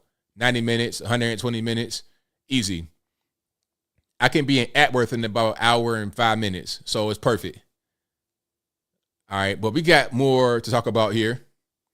Talladega 500. Shout out Talladega, Alabama. Mona Lisa says, my niece just named her baby Memphis. All right, shout out to your niece. That's an interesting name. Very interesting. No hate. I can't go to Georgia. Oh yeah, I can't go to Georgia because it's a Florida border state. It's so weird though because they talk about how bad a place like Florida is, but yet black folks are flocking there. They're going to Miami all the time. They're going to Orlando. They're going to Disney. They're going to Tampa, Jacksonville. What's that? The Panhandle, Destin. What's the name of that beach? Not Destin, but another one right there on the Panhandle on the Gulf Coast. Panama City Beach, PCB. They go in there all the time. They flock to Atlanta relentlessly. Black folks now flocking to Atlanta relentlessly, but you in the deep red state. So I don't get it. You talk about how bad it is to be in the red state, but you flee California, New York, Illinois, Michigan, Detroit. You flee there and go right to the heart of a red state and talk about how bad it is. It's like, well, why'd you come here then? Why'd you come here? What are you doing here? It makes no sense. Would I go to Nigeria? Would I move there? No. I visit there. I want to go to Nigeria to visit. Yeah, for sure. Straight to Lagos. Let's do it. Maybe even to the interior, to Abuja somewhere. Maybe even up north by the Sahara. But definitely Lagos. I go there to visit. But to live there, I'm cool. I love America. I'm an American. I love living in America. But I can visit. I can travel. No problem. Yeah. Visit. I'm going to go to Japan. I want to go Nigeria, Ghana, South Africa, like Egypt over there. I don't know. I might have to be a little careful. I ain't trying to get a lot of watt bar. You understand? I might go to Saudi or somewhere or Dubai. I don't smoke no weed or nothing, so I'm not going to be in no danger of getting locked up. They're not going to have me at the airport with a magnifying glass in my bag talking about is it green or brown. I'm not going to be in no trouble. I like Kentucky, Lexington. I've been there. As I went through there to go to West Virginia. So when I go West Virginia now, I go through Kentucky. Before I would go 81 when I was in Virginia, but now that I'm over here on this side, I go like through Knoxville and go up to like Tellico and go straight up to Lexington that way, and then go east to West Virginia. So I would go past Cincinnati and past Huntington and go that way to Charleston. So yeah, it's probably about a 7-hour drive from Chattanooga to Charleston, West Virginia, going through Kentucky. Now I could go 81, but nah, 81 is a lot more treacherous with the mountains because you're in the Blue Ridge Mountains. Those mountains are crazy. Going through Beckley and all that kind of stuff, no thanks. I mean, I didn't grew up doing that. I remember one time, because I would always go that way as a kid with my mom or my dad or somebody from Virginia to West Virginia. And we had the crazy mountains. One time my mom was sleeping. She won't sleep at the wheel, but she was tired. I could tell she was tired. I was young, probably about like 12, 13, something like that. And she got tired and she took a runaway ramp. Like, she didn't go all the way up on the runaway ramp, but she kind of went up a little bit. I was like, Mom, you all right? She's like, yeah, I'm cool. I'm straight. Yeah, it was a little scary. And that's why I know what those are. Like, a lot of you guys have not seen runaway. You've not seen those before. A runaway ramp. You've not seen those before. You've not been on the mountain where you see the trucks where they could go off to the side and take that ramp. If a truck is going too fast and they can't stop themselves on a decline of a mountain, you have runaway ramps so they can go over there and stop on the ramp. If they don't, they will just keep on going and they smoke their brakes. I see it all the time. Yep. Garley Mountain. Shout out to Garley Mountain. Yep. Used to go that way all the time. Right over the big bridge. Oh, beautiful, beautiful bridge over there. Shout out to the Garley Mountain. We go that way all the time. We come 81. We come 64 to 81. And then like 64 and then 77. But 64 from Virginia, you gotta go over the Afton Mountain by Charlottesville. So go over the big Afton Mountain. And then at that point, you're on 81 coming south to go 76, 64, 60, or 71 or 77, the turnpike. You go over the Golly Mountain, all that kind of good stuff. Go through Beckley and the crazy mountains. It's a mess. You're like this all the time. So, yeah. All right. Yeah, gravel pits, same thing. Similar thing. You know, they got really big ones. Hold on. They got a big runaway ramp on Montego out here in Tennessee, which at one point was a lot more dangerous, but they fixed it. Hold on. I'm going to show you guys this ramp right quick. Oh, they use it right here. So watch this. So hold on. I'm going to turn the sound down. I'm going to get right back to the topics. I'm getting off track, but I like these kind of videos. So whenever I go to Nashville and come back, I see this because you got to go this way. You could go Dunlap, all of that, Crossville, but that's just longer way. I would go this way from 70, what's that, 75, whatever that is, to 24 west up to Nashville. So then, hold on. Now, this right here is a steep decline down the mountain. See, it's a steep downgrade ahead. It's a very steep downgrade. They got an advisory truck speed. Tell trucks to slow down, use a lower gear, because when the trucks, if you're on Montego and you accelerate, you're gonna go out of control as a truck because the decline is making you go fast because it's like rolling the ball downhill.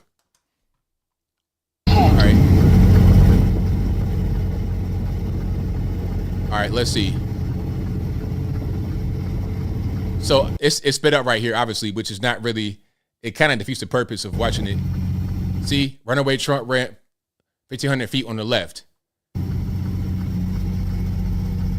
And it's scary because normally trucks are on the right-hand side. So if you're on the left-hand side passing the trucks and the truck is getting over here to the left to use the ramp, you're going to be in the way. You got to just be aware of what's going on.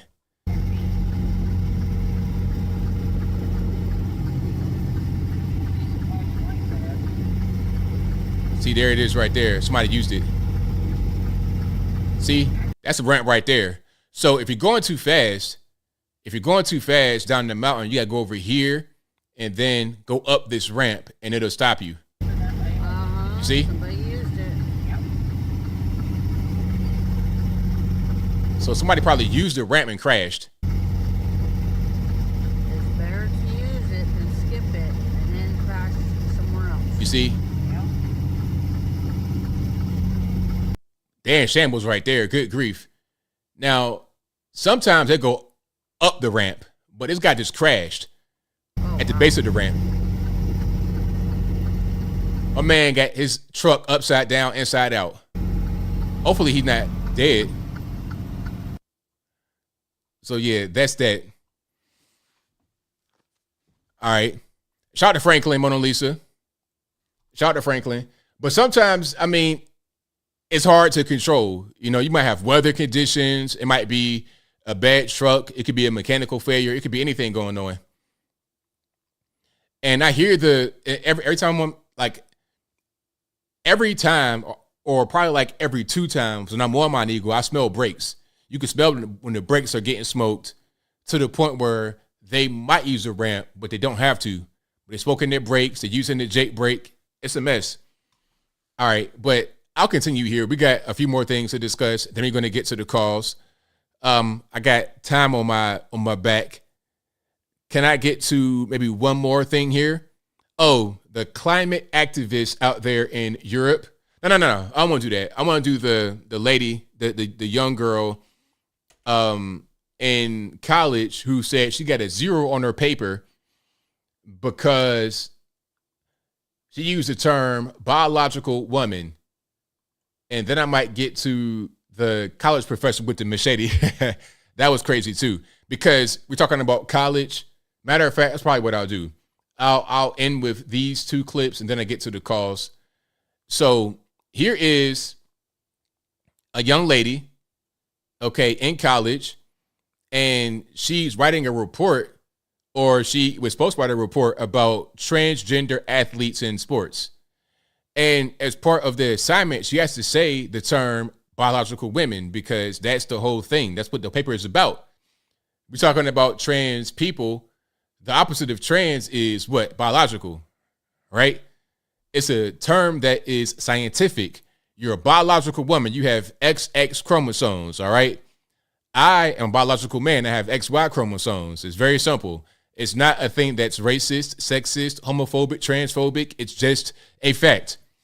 Okay, chromosomes aren't racist. Chromosomes aren't transphobic. Chromosomes are not homophobic. Chromosomes are just scientific facts. But let's look at it right quick. I got a 0 on a project proposal in my class because I used the term biological women, which is apparently not allowed anymore.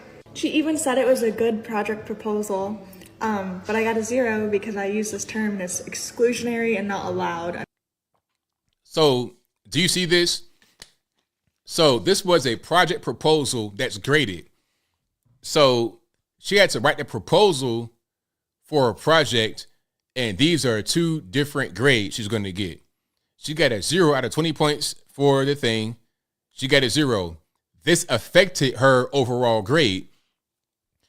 I think it's only like 15 assignments in the class. It's a shortened class.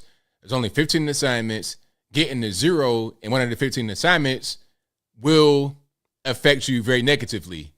So she says it's a solid proposal. However, the terms biological women are exclusionary and are not allowed in this course as a further reinforced heteronormativity. Now, I was struggling like none other to read that word. What is that? Is that a real word or is that made up? They just create words they create words and then they use words that don't even make any sense, or they use words improperly. Heteronormativity, what does that mean? You mean reality? You mean science? You mean biology? Anymore, so. And I 100% know that this is like the most biased grade ever because my project is about transgenders competing in biological women's sports. How am I supposed to do my final project if I can't use the word biological women? But that's what my project is about. I got a 0 on. So that's the first part. That's the first part. Then there's more. There's more. I originally was going to wait until I finished the course. Hold on. Can I get a little more volume? Okay, there we go. But then I thought about it and realized there's only a couple days left in the semester for this class because it's an expedited course. And we have about like 15 assignments, so this dropped me super low. So I decided I'm going to screenshot all the emails, send my assignment, the comments she made, all to the Office of Equal Opportunity, and we'll see where it goes. So that's one, and then here's one more.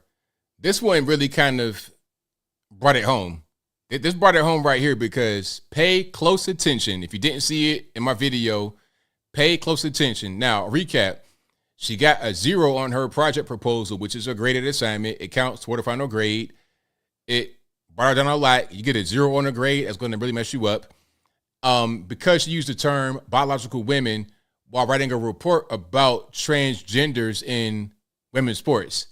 All right. So if you can't use that term, it defeats the whole purpose of the, you kill the whole report. I can't even write about my subject. So let's see what this video says. You brought up a good point about the syllabus. I've actually gone through it multiple times to ensure that I have not broken any rules.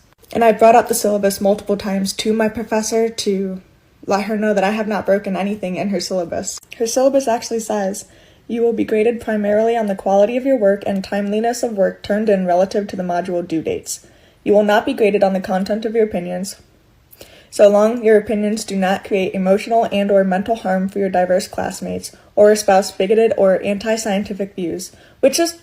Let's pause for a minute. You see, the out clause for the teacher was right there in the syllabus. If I saw that particular wording in the syllabus, I'm not going to the class. I know what it's going to be. All right. First, the lady says, you will be graded primarily on the quality of your work, okay? And the timeliness of work turned in relative to the module due dates. Like I was saying in my first video, I think that it's going to be specific dates for each assignment in the syllabus. Assignment 1 due on this date, assignment 2 due on that date. It'll be all in the syllabus, probably listed on a schedule when the assignments are due. All right, so here's a little catch. You would not be graded on the content of your opinions. She makes a face, right? But see, you're not reading the rest of it though. Let's hear the rest of it. So long your opinions do not create emotional and or mental harm for your diverse classmates or spouse, bigoted or anti-scientific views. There it is right there. She's like, look, man, it's all good. You can say whatever you want. I won't grade you based on your personal opinion. You know, it's really just about the content of the work and how you turn it in, if it's on time, basically. But guess what? If I'm offended, or I think a classmate may be offended, then it's going to affect your grade. That was an out clause right there. I won't grade you on your personal opinion, but I will if I think that I should. So if I saw that in the syllabus, I'm not going to the class. And you know what? This video right here kind of underlines how big of a scam that college can be. Oh, it can be a scam. It's not always a scam, but it can be a scam for sure. I mean, if you're going to college, be careful, please. Don't go to some kind of indoctrination camp. If you're going to college, don't go for some kind of random arbitrary thing. Underwater basket weaving, you're wasting time and money. You're wasting time and money. If you're going for something like that, some kind of non-skill, don't even go to college. Just go to Starbucks and start working. Go to Starbucks and start working because you're going to be there anyway. You know, I was in a Starbucks one time. Don't judge me. I was in a Starbucks one time overhearing a conversation.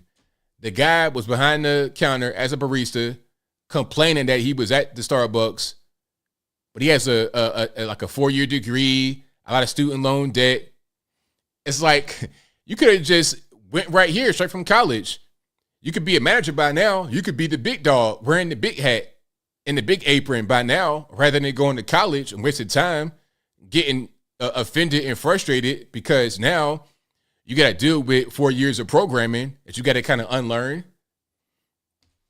If you're going to go to college, let it be for a specific thing that you can make money with afterward and avoid a lot of the arts and things of that nature. All right. You want to be a biochemical engineer. You want to be a doctor, lawyer. You want to do something very specific. Okay, go ahead. You want to get into a trade? Go ahead. You want to get into HVAC, plumbing, whatever? Go to a trade school. You want to be some kind of like big brain rocket scientist? You want to be a mathematician, something like that? Some kind of intensive, big brain, big IQ skill? Go to a place that has that as a specialty, where you know that they have churned out other guys that are in your ballpark. Go there.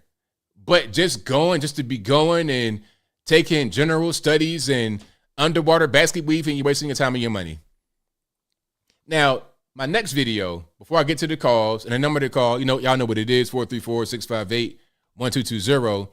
This is a teacher, the former adjunct professor at Hunter College in New York City, who pulled the big blade on a I always say Washington Post, the New York Post reporter. The quick little REI garden hatchet machete on my man. Now, this is crazy. Her name is Shalene Rodriguez. She lives in the Bronx, and she was an adjunct professor at Hunter College in New York City. Now, you're wondering, why is this white guy right there in front of her apartment? Why is she right there with the blade? What's going on? Okay, what's really happening? And before I get into it, she was dumb to do this because this guy is a reporter from New York Post. There was another guy right there with a camera taking pictures. So if they're coming to your house asking about some things that you did allegedly on the video, you know that they are with the press. You know that this is going to make the press. And I said in my video, it'll be on the front page of the paper. I said that in my video. And guess what? Hold on. Watch this. Watch this. I said in my video that it's going to be a guy right there with a camera taking pictures. You're going to be right there on the front page of the paper. And guess what? Let me pull it up right now. All right, check it out. Just that quick. Front page of the paper, New York Post. All right. Crazed Hunter College teacher who attacked free speech holds machete to Post reporter's throat. And it says the nutty professor. They got her right there on the front page of the paper with the machete. Now, the guy is like posing super still, not moving the muscle. It almost looks staged, doesn't it? But, yo, if you got a blade in my neck like that, I don't know what's going on with you. I don't know what you're really into. If you're really going to use that, if you got Michael J. Fox syndrome going on, if you're shaking and stuff like that, Muhammad Ali, look, man, you might get a little bit shaky, a little bit antsy, and slice my head from the window to the wall, from the front to the back, side to side. I don't got no time to get beheaded out here in these streets trying to get a story for the New York Post. Okay? I'm not trying to get beheaded for a cover story. So I'm going to be like this. I'm going to be a whole scarecrow. Plain dead on my feet. Plain dead on my, I ain't making no eye contact, no sudden movements, none of that.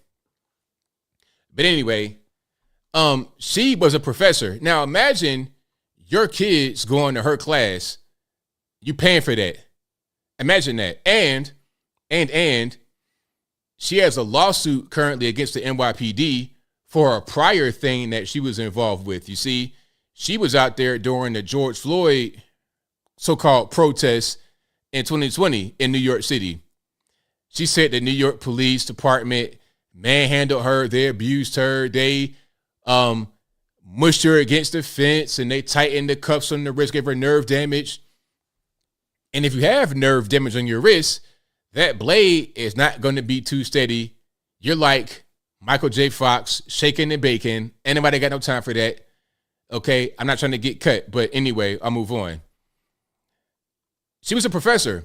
And the reason why he was there is because of this video right here of her that went viral when she vandalized the display for Students for Life. So these kids went to the college campus to discuss being pro-life and whatnot, and they had a bunch of things on the counter. And she didn't like it too much, so she went over there to vandalize it. Hold on, let's get a little bit of sound. You're not educating shit. Sorry for the cussing. I'm gonna just kind of turn that volume down. Sorry for the cussing. You can kind of just read the little thought bubbles right there. So she's getting offended, talking about abortion. It's BS. This is violent. You're triggering my students. Sorry about that. No, you're not. So since when was the idea of having a baby an important thing to note when you're talking about this kind of stuff? I thought men can have babies, women can have babies. It don't even matter, right? Get this shit the fuck out of here,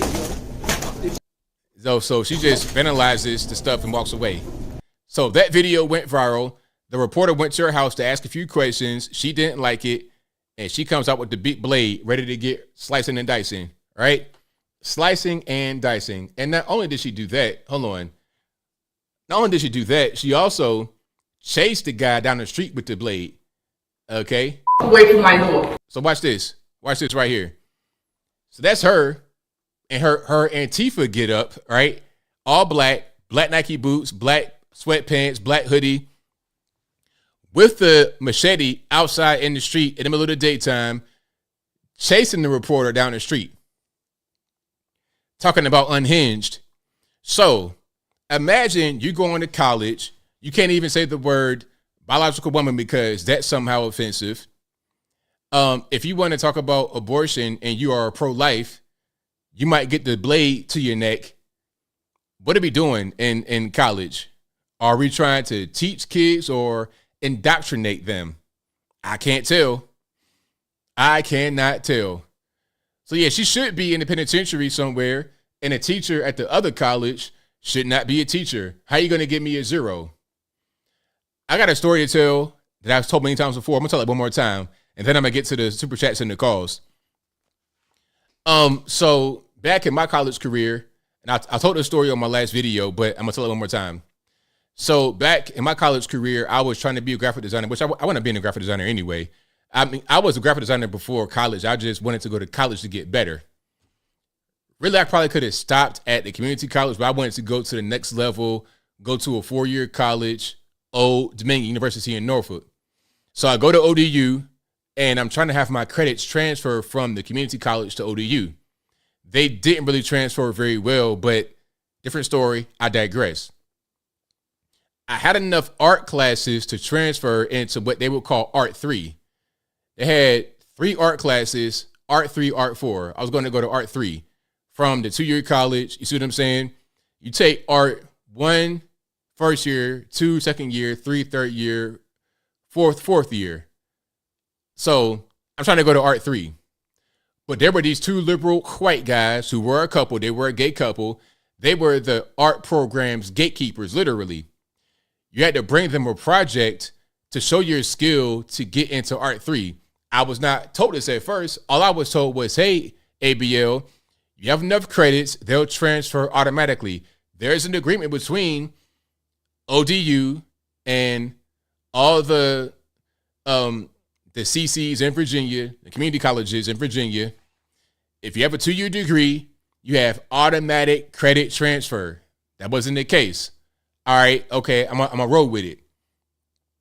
I gave them a beautiful project. It was hand-drawn by me on a computer, vector illustration. I did it in Adobe Illustrator. It was like 8-bit graphics. It had cannonballs, Super Mario Brothers, Luigi's, little toy guns on it, little toy castles. It was beautiful. A beautiful hand-drawn on a computer, all vector with a mouse, just like this, nothing else. It was beautiful. That is still good right now. If I could find it, I'll show you guys on the one stream. If I could find it, I might have it in the email somewhere. But anyway, I had that, printed it out on good. I was proud of I took days to do this project to get into Art 3. I took days on it. And mind you, I'm still working at Old Country Buffet full time, 40 hours a week pretty much. And going to school full time. I did it. I was proud of it. I bring it to these guys. I'm like, okay, I'm a shoe in. I know I'm good. At the community college, I was already in the top of my class. I was the best guy in the class, the most skilled guy. I was the most skilled guy in the class, except for like one lady that had already been in the field for a long time. She was like 40-something years old. I'm like 19, 20. The best guy in the class. I knew I was good, just being honest. So I bring it to these guys. They're like, well, the guns are a little bit too violent for us. So we don't really participate in that kind of culture. We don't like the guns, so we're not going to be able to accept this project. I'm like, excuse me? You can't take my project at all? So I went from being confident I would get into Art 3 to not being in Art 3 at all. Because there was toy guns. I'm talking about cartoon, 8-bit, Fortnite type graphics, completely cartoony, childlike graphics in my project. That was all that they needed to deny me of getting into Art 3. When I had that happen, I was like, you know what? I'm cool. At that point, I dropped out. I was like, you know what? I'm done. I have no regrets. I will never go back because that was so dumb, so arbitrary, because they lied to me talking about my credits transfer. It didn't transfer. Then they say submit a project with no guidelines about the type of artwork you got to do. There was no book that said you can't have toy guns, you can't have this, you can't have that. I was seeing stuff that had nudity in it. I'm seeing all of that stuff because I got guns in mine, little toy guns. College, I'm telling you, for art degrees and ticky-tack stuff like that, don't even do it, man. There's no, and I'm going to tell you this. Throughout my entire career, being independent, graphic designer, being the web designer, web developer, I've never, not one time, had anybody ask me for my degree. Not ever. I only get asked about that now, many years later, but not for art. And they're curious about what I've done because they're like, well, you're so aware politically. Do you have a poli-sci degree? No, I don't. I like to read a lot. That's all I do. I'm a bookworm. I'm a nerd. That's why I know a lot about politics. I read a lot. So yeah, that's all. That was on my chest. I wanted to get it off, but I digress. So yeah, I was heated. I was heated, Cyber Chick. I was heated beyond belief. But I digress. We got super chats to get to, and we got calls. I'm late. It's not my fault. Blame them white man. Thank you to S4 who says, not a Nigerian prince, LOL. I am not a Nigerian prince, I am not a Nigerian prince. I am a regular man. I'm in America. I am not a Nigerian. I'm from Virginia Beach. I'm not a Nigerian man. Thank you to not provided who says, would you be willing to participate in a scientific experiment where they would hold you underwater till you drown, revive you, give you $1 million? No, I'm cool. I ain't trying to die almost for $1 million because if they can't revive me, then what? Then I'm dead. So no thanks. That's Russian roulette with no pistol. Thank you to Nick Corio who says, have you seen the World Health Organization chief saying we need to prepare for the next emerging pandemic? When I saw this, it infuriated me just in time for the next election. I did not see that, but I'm not surprised. Thank you to Not Provided who says, reason I ask is because some people advocate waterboarding. I don't know anything about that, boss. Thank you to Tri-Edge who says, is your vote on DeSantis still holding after all these months? Love your show, brother. Cooking with ABL Live. I still think he has best chance to win. I like Trump too. Whoever gets the nomination, I vote for him regardless. So it's not like if Trump got the nomination, I wouldn't vote for him. But I still think he has best chance to win, DeSantis that is, because there's so much negativity out there about Trump, it'd be hard for him to get over the edge. It'd be really hard. But we'll see. We'll see how it goes. I mean, this is going to be a very, very important election in 2024, pardon me. Thank you to Kimberly, who says, I live in Polk County, Florida. Shout out to Polk County.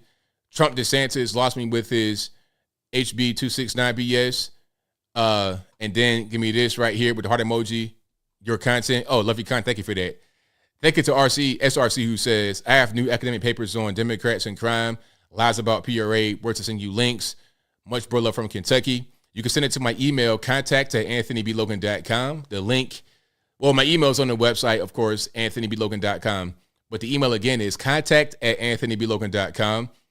Thank you to Kaius Postmus, who says, ABL, I will vote for Trump 2024 MAGA, but I also will not divide the party by voting for DeSantis, nor condoning those who do end up voting for him. Thank you to Matthew, who says, Trump or die. Kaius also says, how about Democrats laughing at Marjorie Taylor Greene in the House? I didn't even see that. Thank you to LW304 2003. I think I read that one. It says, Tim Scott as Trump's VP would be great so Democrats could further expose how racist they are. Thank you to Lothair Mordred Shirk Media, who says, Trump backstabbed Julian Assange and Edward Snowden might send us all the way. Also, NAACP is just fear, fake news, propaganda. Thank you to my man Anton Daniels again for the donation. He says, loving the show, get the likes up. Lothair Moderate says, it's more appropriate to take my kid Spencer's Target's 10 times worse. Oh, 2 Spencer's. Yeah, exactly.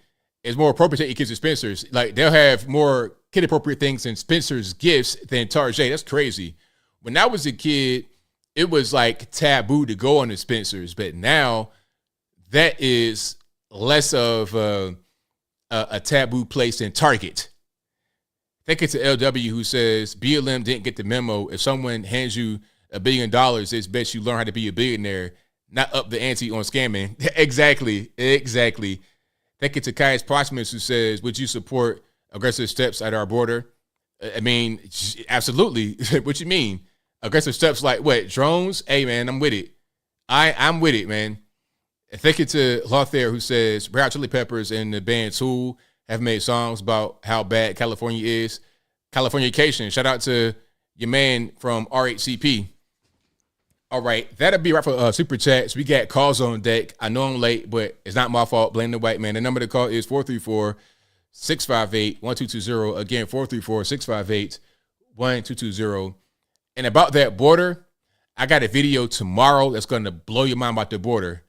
And not just the border itself at the actual southern border, but the migrant so-called crisis that has gone to other places. I got a crazy video that will just confirm a lot of what many of us say. So look out for that coming at you next, tomorrow, actually.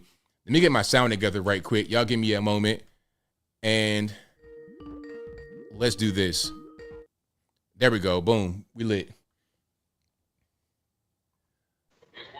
All righty, Matt, what's going on? Anthony, what's up, man? It's all good. Can't complain. Oh, well, I'll give you something to complain about here.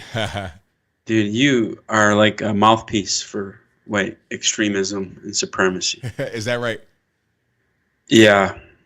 I think it's your straight white teeth, because like everything that comes out of your mouth gets filtered through your straight white teeth, and basically you just end up like carrying water for the white man. Is what I think. Oh, okay.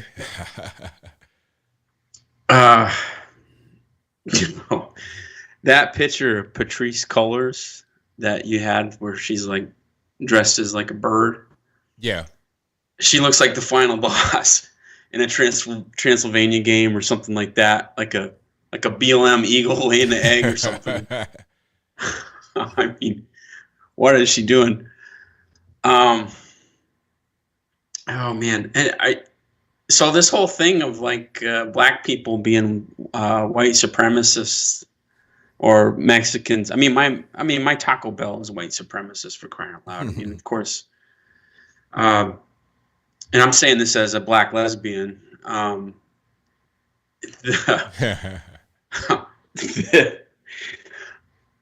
Didn't Jesse Smollett like convince you that like black people could be white supremacists? I mean, they're putting nooses on people's necks and all that stuff. Yeah, that was a good one. Yeah, MAGA country with the big Nigerian guys or white supremacists. Yeah, that pretty much did it. Yeah, I mean, for real. And that stuff with Target, right? Like where Target's got like the pins and stuff like that are. I mean, I feel like that's just. I mean, that's parody for the stuff the Hobby Lobby's got. They got this whole line of clothes called Transphobe Wardrobe. And I was in the Hobby Lobby and I was walking down the aisle and I looked over there and it said transgender headrest. Like it had a whole section and it was full of pillows. Can you believe that? They expect transgender people to put their heads on pillows. It was unbelievable. And then Carrie Lake had a zinger about Ron DeSantis. She said that Ron DeSantis can't beat Donald Duck, let alone Donald Trump. Wow. And I think that it would be so first of all, Trump beat Biden. Carrie Lake put evidence in court that showed that signature verification was not even done. I mean, like I was a poll watcher. You can't just click through signature verification. And that envelope is an affidavit. And I remind people anytime I talk about this, I say, hey, you don't have to prove illegal voting. You have to prove legal voting because the votes have to be proven that they are correct legally. That is the standard, at least it used to be. And now it's not. They're doing poll watching from home through work from home stuff. Yeah. And Carrie Lake has basically laid down the gauntlet. She says basically the only way for anybody to win as a Republican is you have to go and cheat too. You have to ballot harvest. You got to go door to door and all that kind of stuff. And I think election integrity is not going to be a big push from the rhinos. I think it's going to be a big push from the left. The Democrats going to say we need election integrity, and they're going to go out and they're going to create a whole counteroffensive against anybody Republican trying to do what they do. And frankly, I don't think Ron DeSantis is going to be able to convince every. You get thinking about this, a primary. He's not going to be able to convince enough Trump people to go along with him. And especially if he has to attack Trump to take him down. And Trump people are, I mean, I'm saying this as a Republican, as somebody that's run caucuses here in Washington State and stuff like that. When Trump was on the top of the ticket, I saw people I never even saw before get involved in the process and helping out, cleaning tables, getting donuts, you name it. And as soon as Trump was not on the top of the ticket, all those people evaporated. So it's Trump or die for real. And I quite honestly don't even think Trump could win because the only chance that Trump had was that some sort of fallout from the Durham report or, the FBI basically got off the hook. And they're not going to be able to hold anybody accountable, especially not having a Senate before 2024. So they're not going to be able to impeach anybody, for real, or even retroactively impeach anybody. They're not going to be able to send anybody to jail. They're not going to be able to even get the proper investigations kicked off within 2 years, and then it's not even going to pull well with people. But it'll be Kamala Harris in 2024 is my prediction. Kamala Harris, really? Not anybody else? Not Gavin Newsom or anybody? Not a stronger person? Nope. I think she'll be president before 2024. Yep. So there's a strategy called vacancy appointment, and this is why I think Trump would probably only serve 2 years if he got a second term. Basically, what you do is midterm you step down instead of exposing yourself to a challenge, because then you didn't lose an election. So basically, then you've got two non-incumbents that are running for office, and it's a major advantage to the party of the incumbent party to win coming up. So I think Kamala Harris will be president before 2024. And pending any constitutional crisis or anything like that, I don't see any Republican being able to cheat in the same way the Democrats had. So it'll be budget or something becomes, whatever, national defense, the war, whatever have you, is going to be the main, Ukraine. It's going to be the main subject matter. But that's all I got for you. Other than I just wanted to give a shout out to my uncle. So tomorrow he'll be 3 years sober. George Floyd has been sober for 3 years. Peace out, brother. Okay. All right, now. Take it easy. All right, peace. Wow.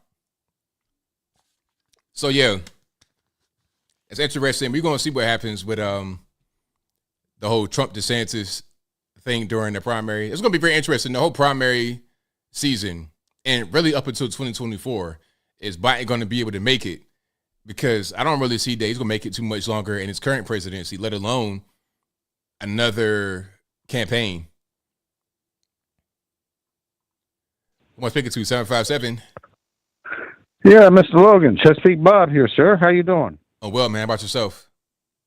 I'm good. It's been a little while since I called in. I normally only call in when I want to ask you a question or something, but if you would, I've got some notes here that I would like to express.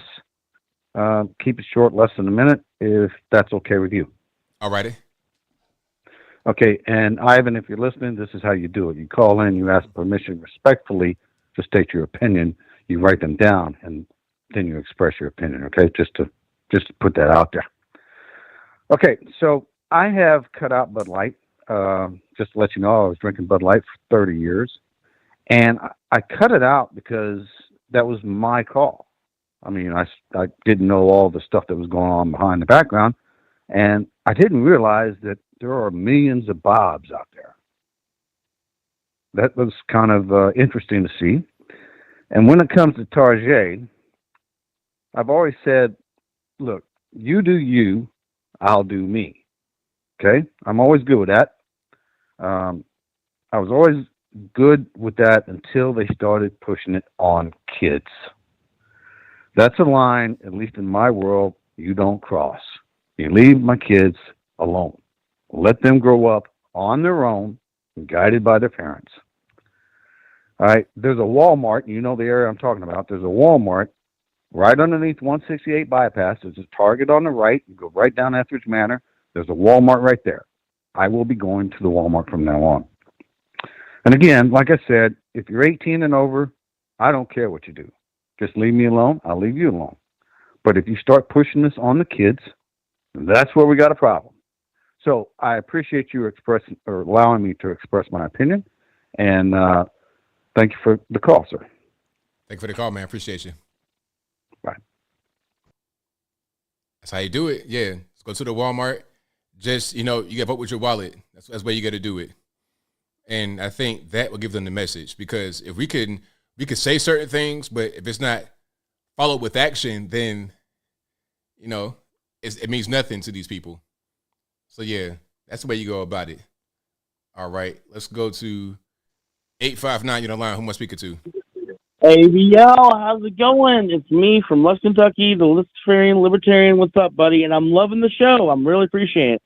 Oh, it's all good. And go ahead. I want to express my opinion on this. I'm for Mike DeSantis over Trump, and this is the reason why. Yes, I wrote that comment of the whole Julian Assange and Edward Snowden. Donald Trump said he was going to look into it, and now he's persecuting these people as much as these Democrats. Without Julian Assange, Trump will not be president, because the Badessi emails have exposed the Clinton campaign for being creeps. I just don't know why Trump backstabbed these people. And it's like, bro, these guys had your back, and guess what you did? You backstabbed them. And Mike DeSantis with this whole trans thing, and fight against these groomers and these creeps. And I'm a bisexual male. I support Mike DeSantis because he's protecting the kids. I'm for Mike DeSantis. Just saying, bro.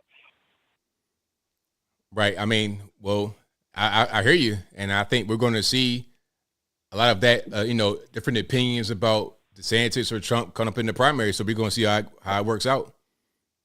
I mean, don't get me wrong. I can see why people like Trump, because he's a guy who argues with the media. He makes them mad. They deserve a tongue lashing every once in a while. He had very libertarian viewpoints and positions back in 2016. And, I think he legitimately lost. I mean, you can say Georgia is a bit questionable. I'll give you that. But I think he legitimately lost. And him going off a rant saying he was cheated out, and I'm like, well, in every election, everybody kind of cheats. Mm-hmm. But would it be as much as he's predicting should be the other way around? No, I don't think so. And that's the thing is, he should accept it, but he should say, look, I can do better than Biden. Because he has. Right. I mean, we're going to see, if, it's Trump again versus Biden again, or whoever it is. We're going to see if the campaign's running any differently, if the media are behaving differently. We're going to see if things are different and the way the campaign is operated, and then we're going to see what the results are going to be. If it's going to be the same thing, it's going to be different. A lot of states have changed their laws to strengthen the elections, make them more secure, because that was a big thing. People said that it was stolen, but elections are not national; they're statewide. So it can only be a thing that if it's stolen, it can only be stolen on the state level. So states have reinforced their voting laws, and a lot of states that have not done that will not go for Trump anyway. So we're going to see how it all works out. Oh yeah, definitely. And I want to be honest with you, that's who I'm voting for. I'm voting for Mike DeSantis. But anybody besides Biden. I'm just saying, Biden, oh no, he is a train wreck after another. Right on. I don't know if he's just messing up on purpose or he's just messing up. I just don't get it. I don't know, man. I can't call it. It is what it is, man. Hey, man, much love to you, man. I love the conversation, man. Hopefully we can hang out sometime, man. I'll let you go, bro, okay? Thank you for the call, man. Appreciate you. Not much, man. Much love to you, bro. All right, now. All right, shout out to the caller. And, yeah, Ron DeSantis. I ain't want to correct him right there, but Ron DeSantis, that's his name. That's the one you're online. I'm speaking to. ABL, this is Drew Mo from Portland, Oregon. All right, man. What's going on? Man, I just wanted to let everybody know about the injustices that are going on over here, man. The crazy people are running the streets. I let somebody move into my apartment, man. They attacked me, beat the crap out of me, blood, bleeding, pulled a gun on me. I ended up grabbing a kitchen knife and defending myself. Now I'm facing 25 to life in prison. The dang judge during my bail hearing told me I don't see no intent to harm anyone, only intent to protect yourself. But I still have to give you $100,000 bail because their family would be mad at me if I didn't. So the judges are letting emotions run them. Just this kind of leftist hypocrisy, it feels like. I don't know what to do. I started a Rumble, a Twitter. They're taking everything down. If I post any of my images of my injuries, they say it's graphic and gory, and I'm just trying to spread the word of what happened to me because I'm probably going to be spending I'm 37. I'm probably going to be spending the rest of my life in jail just for, not wanting to die. Wow, that's pretty rough. So are you home right now? Yeah, I'm home. My girlfriend of 5 years put $10,000 on a credit card to get me out of jail and just waiting for my trial in November. They said if I waived my fast and speedy rights, then it would take, a few months. But if I didn't waive it, I could start my trial in March 8th. But then they said that they probably don't have the, resources. My attorney would have had to bow out and they would have had to drop the case. But then they said they had 7 years to pick it back up. And I was already planning on moving out of Oregon, moving to either Texas, Virginia, Florida. So I didn't want to be driving down the road one day 5 years from now and God forbid, they pick back up the case and I'm getting arrested and extradited. And I've lost everything in the month that I was locked up. My apartment, they illegally changed the locks, told the court that I was evicted. I get out, they were still charging me rent. But then I can't even go back on the premises because the court said that I couldn't go back without police supervision. So it's like I'm paying for a place I couldn't even go to. Thank God that, I got a girlfriend that loves me. She got us a 2-bedroom apartment and I was able to get police escorts.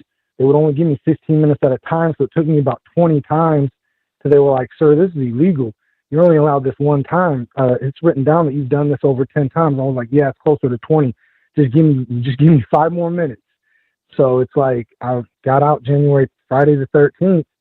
And ever since then, man, my life has been just kind of in shambles. I was hired as a manager at Ross because I got a good resume, but then they seen that I had a pending murder charge. They ghosted me. Literally, I was, did a UA, waiting on the background check to start. Once they seen that on my record, they refused to answer my calls or even see me. So now I can't even get a good job. It's struggling, man. I put up a GoFundMe, they took it down. I put up a Twitter, they took it down.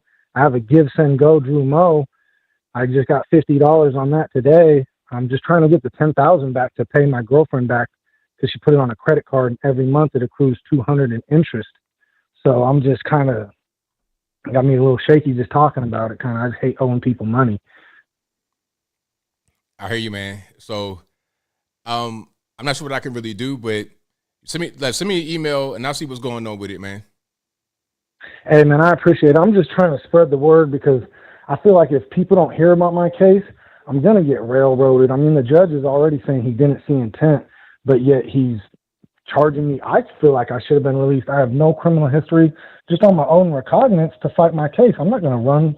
I'm not going to run from anything in life, So I appreciate that, ABL. Thank you for taking my call. Thank you for the call, man. Appreciate you. Bye. All right. Yeah, I've heard just to address that, I've heard quite a few stories like that. I don't believe anybody when they tell me anything. So, you send me email, I'll check it out and see what's going on. But I'm very cynical. I don't really believe anybody. All right, let's keep on going here. All right, James, what's going on? Hey, ABL, how you been? Everything's been all right, man. How about yourself? Well, I don't know. I'm watching too much of the news. It looks like it's crazy over there. Yeah, it's a lot going on. Yeah, trying to educate my kids on what to believe and what not to believe. That's hard. Like that last caller, I'm not really sure I'd believe what that judge says. That's blackmail, isn't it? Anyway. Yeah. Anyway, yeah. I wanted to let you guys know. Some people were asking the Bud Light boycott that's going on. It's destroying Bud. I was in Costco. There's a couple of Costco's over here. I was in Costco with my wife yesterday, and they tried to get me to drink Bud Light. They're trying to sell it over here because they're not making any back home. Oh, wow. That's crazy. I was like, no, thank you. I didn't. My wife's like, you don't like beer? And I'm like, oh, I like beer. Just not That's that beer. Bud Light. All right. Nobody knows. Nobody knows over here. So they're trying to sell it in places that, and the lady's selling it. She's going, this is a very high quality, very popular beer in America. And I was kind of looking at her on the side of my face. Sure, fair enough. As it is. Anyway, yeah, you were talking about the runaway ramps as well. I was all over the place. 321 going up to Boone and blowing rock. Oh, yeah. Yeah, I've seen those used before. I've never seen a truck get flipped like that, though. Yeah, me neither. I think it was carrying some kind of materials. So I guess the way that the materials were when it hit the ramp. It probably jackknifed going up there, and then as its momentum went up, it rolled the cab. Right. I don't think he looked like he survived. Anyway. Yeah, it was pretty rough because it was like upside down. It was pretty rough. Yeah, it was bad. The climate activists that we were talking about before, I came in right as we were talking about the runaway ramp. So I missed the whole talk about climate activists. But I wanted to ask what your thoughts were. Have you guys seen, and if you haven't, I highly suggest, there's a movie on Netflix, not that I'm promoting Netflix or at all or anything, but there's a movie on Netflix, I think it's called Kiss the Ground. It's not bad. And then there's another one that you can get a hold of, if not on Netflix. I know it's on Apple TV.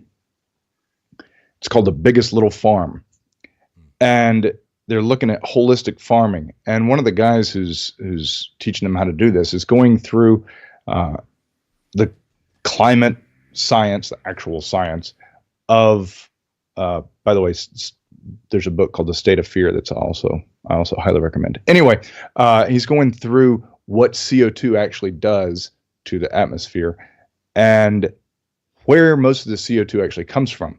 It's in tilling the ground, because like the difference between dirt and soil is basically the bacteria that's in it. So it makes the difference between sand and good dirt that you can grow stuff in. Right. And so they take these NASA shots of the CO2 in the atmosphere, and it's just tillage. They're going across tillable land, and you can see plumes of this stuff coming up. And so they're talking about, where CO2 actually comes from, where should it be held, what actually promotes like large amounts of CO2 in the atmosphere. And it's very interesting to look at all this data and then see that basically everything that is politicized is just that. It's just money. And none of it is actually that effective in harming the earth or what we're going to be able to change for the atmosphere, the ecology. And watching these kids glue themselves to sidewalks and stuff is beyond preposterous to me. Yeah. I mean, we don't have anything like that over here. I mean, nobody in Thailand, China, Japan, nobody does that stuff over here. It's just Americans. Yeah, it's really weird. Like, I don't even understand their purpose. Even if they believe in all the climate stuff, I don't understand the purpose of gluing yourself to the ground. Like, what is that going to do? It's the same thing as standing in front of traffic. It's just like, I'm going to get in your way so that I annoy you to the point where you listen to me. It's like my kid just, pulling on my pant leg, daddy, daddy, daddy, daddy, daddy. And like, oh, I'm not going to buy you the pony. Right. So, I don't know. I'll let you go, man. I know you got a lot of good callers. And great show tonight. Everybody go read State of Fear and look up Kiss the Ground if you can. Everybody get educated and vote local. So, all right. Thanks for the call. See you, dude. Man. Appreciate you. Definitely a great call. Thank you for being here. You guys are the best audience anywhere on these internets. If you like what you're hearing so far, please give the video a thumbs up. Like the video, share the video, do all that good stuff. Let's go ahead and go to 860. You're on line. Who am I speaking to? Hey, ABL, it's old friend, A Ranger Xbox. How you doing, brother? It's all good, man. What's happening? Well, I just had a few thoughts on my mind. I mean, got to thinking about Jordan Neely, and the one question nobody's bothered to ask. What's that? I wonder what his toxicology report reads. Good question. I've not heard too much about that at all. These are the things I ponder while I'm sitting here by myself thinking. And being that I happen to be from Florida, and I'm so far into Florida that the only thing there was to do around my dad's property was play with alligators and rattlesnakes and cottonmouths and all that stuff. Right there in a little town called Loretta. Yeah. Florida is dangerous as all get out to you Chicago and New York gangbangers. We got these things called trees. We got spiders. We got bugs. And then the one thing we don't have down here is we don't have a lot of victims, because there's this constitutional carry thing, it's kind of like written in the Constitution of the United States of America, which just so happens to be the country that we reside in. So you're not going to be able to run up into your gun-free zone popping caps left and right, because what's going to happen is about 20 people are going to pull, and they're going to be popping into you. So, yes, the man was totally honest that if you come down here with your gang-banging attitude, you're going to get gang-banged. It's very dangerous for that sort of activity in Florida. We like saying, yes, sir, no, sir, thank you for the ticket, officer, I'll see you in court. Because you don't argue with the police officer on the side of the road. You argue your case in front of the judge. And I had a judge tell me once that it doesn't matter. A cop can write you a ticket for jaywalking on the moon, period. Right. You have to show the judge, does this cop have jurisdiction on the moon, and is jaywalking illegal? Now, since then, see, I took a plea deal because I was bullied into it when I was young, and it always chapped my backside the wrong way. So after that, my divorce in the middle of the O.J. Simpson trial in Bartow, Florida, I fired my lawyer in the divorce, won, and then a few years later, down in Fort Lauderdale, I was arrested for trespassing the parking lot of the bar. I wasn't even driving. I was a passenger, but they were just arresting people. And I fired my public defender and represented myself on a battery on a law enforcement charge. And the judge agreed with me. He stopped being a cop when he accelerated an altercation that didn't need to go accelerated. But you argue your case in front of the judge. You don't argue with the cop. I mean, just take the ticket and go. Deal with it later. Very simple. But I think that's about it, ABL. There was something else I was thinking about. Nope. Got Florida, got Neely. Yeah, that's about it, because you know what? Sheriff Grady Judd in Polk County says, if you shoot at my deputies, we're going to shoot back a lot. But they're actually pretty decent guys. I lived in Polk County for 11 years. Loved living there. Great community of all Floridian colors, red, white, and blue. Have a great night, ABL. God bless America. Let's get our country back, people. There we go. Thank you for the call. Appreciate it. All right. Great call. Shout out to you guys for being here. You guys are the best audience anywhere on these internets. 951 on the line. Who am I speaking to? ABL, this is Paul from California. All right, let me get you down in the background. All righty. All right. So I got a couple topics on my mind. I'm gonna give you my 2 cents about it. Wrap it up. Put a nice little bow on top. First of all, your video about the environmentalists. Shout out to the environment, man. That was comedy gold. Shout out to the environment.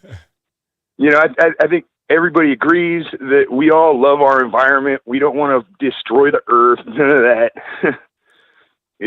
Exactly. Yeah. Shout out to the environment. And the hypocrisy of the left with this whole oil production protest. Even the most craziest fanatical environmentalists, they might be riding bikes and whatever. They don't want to use cars. They don't want to use public transport or anything like that. And they'll just ride their bikes, but they don't realize how much petroleum products actually go into that bicycle. Exactly. I mean, we're talking about the grips. We're talking about the seat. We're talking about the tires. And, this stuff all has to be replaced periodically or just buy a new bike. Not to mention the helmets, because these big brain people, they got to protect their dome. And, they never mention, they never even really seem to realize that, petroleum is a natural product. It's something that our earth produces. Just like anything else, just like, just like everything that comes from the earth, petroleum comes from the earth. I got a couple other things. Brittany Griner standing up for the national anthem. Yes. That was great. All right. We're talking, I think it's ridiculous that we traded, the world's worst gun trader, or gun dealer, for a WNBA basketball player that's probably B-rated at best. And then the NAACP trying to get people to stay out of, trying to get black people not to go to Florida. This is a free country. And I thought that's what everybody was fighting for, And that's what I thought too. But not everybody has the same. We're not on the same page with everybody. I pretty much tell you that. Yeah. Hey, I called in on Saturday, and I want to give a shout out to the guy in the comment section for the Samson reference. He said, today, Junior. I don't know if you know about this guy, this rapper Samson. I have no idea. Oh man, you got to check him out. He is so good. The song is called 46 = 13. He's talking about Joe Biden, putting him on blast the whole time. It's great. So anyway, you know where I stand. So what say you? Like, comment, share, and subscribe. Peace. There you go. Thank you for the call. Appreciate you. Yeah. All right. Shout out to the caller. And the number to call is 434-658-1220. 773 on the line. We'll speak it to. ABL, it's your retired Chicago police officer friend. How you doing? I'm well, man. How about yourself? I'm okay. So here's what I wanted to talk about. These teachers, the one that gave her student a 0 because, what did she say, biological female? Yeah. And then the teacher with the machete. Here's the root problem of the entire thing. This woman with the machete, she is a leftist and woke teacher. That's what she is. And here's the thing, ABL. So these students had a thing about, abortion, which they have a right and have a point, and that's fine. This woman was triggered. She lost her temper and threw all those papers on the floor of the student. Then the reporter went there to go check, to go ask her about it. And then she comes out with a machete and puts it to his throat. Whether that was just a threat or not, that's a deadly weapon. And if instead of the photographer coming around the corner, if the police came around the corner, we would have had a shoot and kill her. That's what would have had to take place, because she has a deadly weapon and she has the ability to harm somebody or kill somebody, and that's going to elicit a response from the police. And then if that would have happened, she would have been the George Floyd and all that. But here's my main point. With the teacher that gave the 0 out, here's the thing. They like to say, if I don't agree with your point of view, then instead of allowing you to have your right to freedom of speech and freedom of expression, my point of view cancels you completely. Why? They use this language, you're triggering me and my students. First of all, she hopes that the students are triggered because she's hoping to indoctrinate those students in her way of thinking. That's what she's hoping for. But you can't just cancel someone's right to free speech.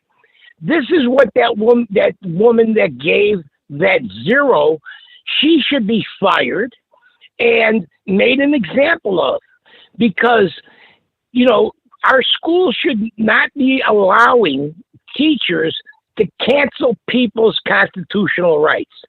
And she even put it in writing. She said, you're getting a 0 because of this, and this, which is your point of view is triggering hateful speech. Well, that is in your opinion. I have a right to my opinion. So what happens is that these leftist people, they do not want to engage in any kind of discussion about free speech or about allowing you to have your point of view. If you don't agree with my point of view, just by saying it's harmful, it's triggering, using these things, I'm in danger now. You're in danger because I have an opinion?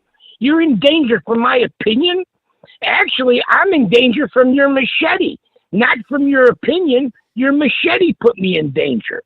But this is the language that they use.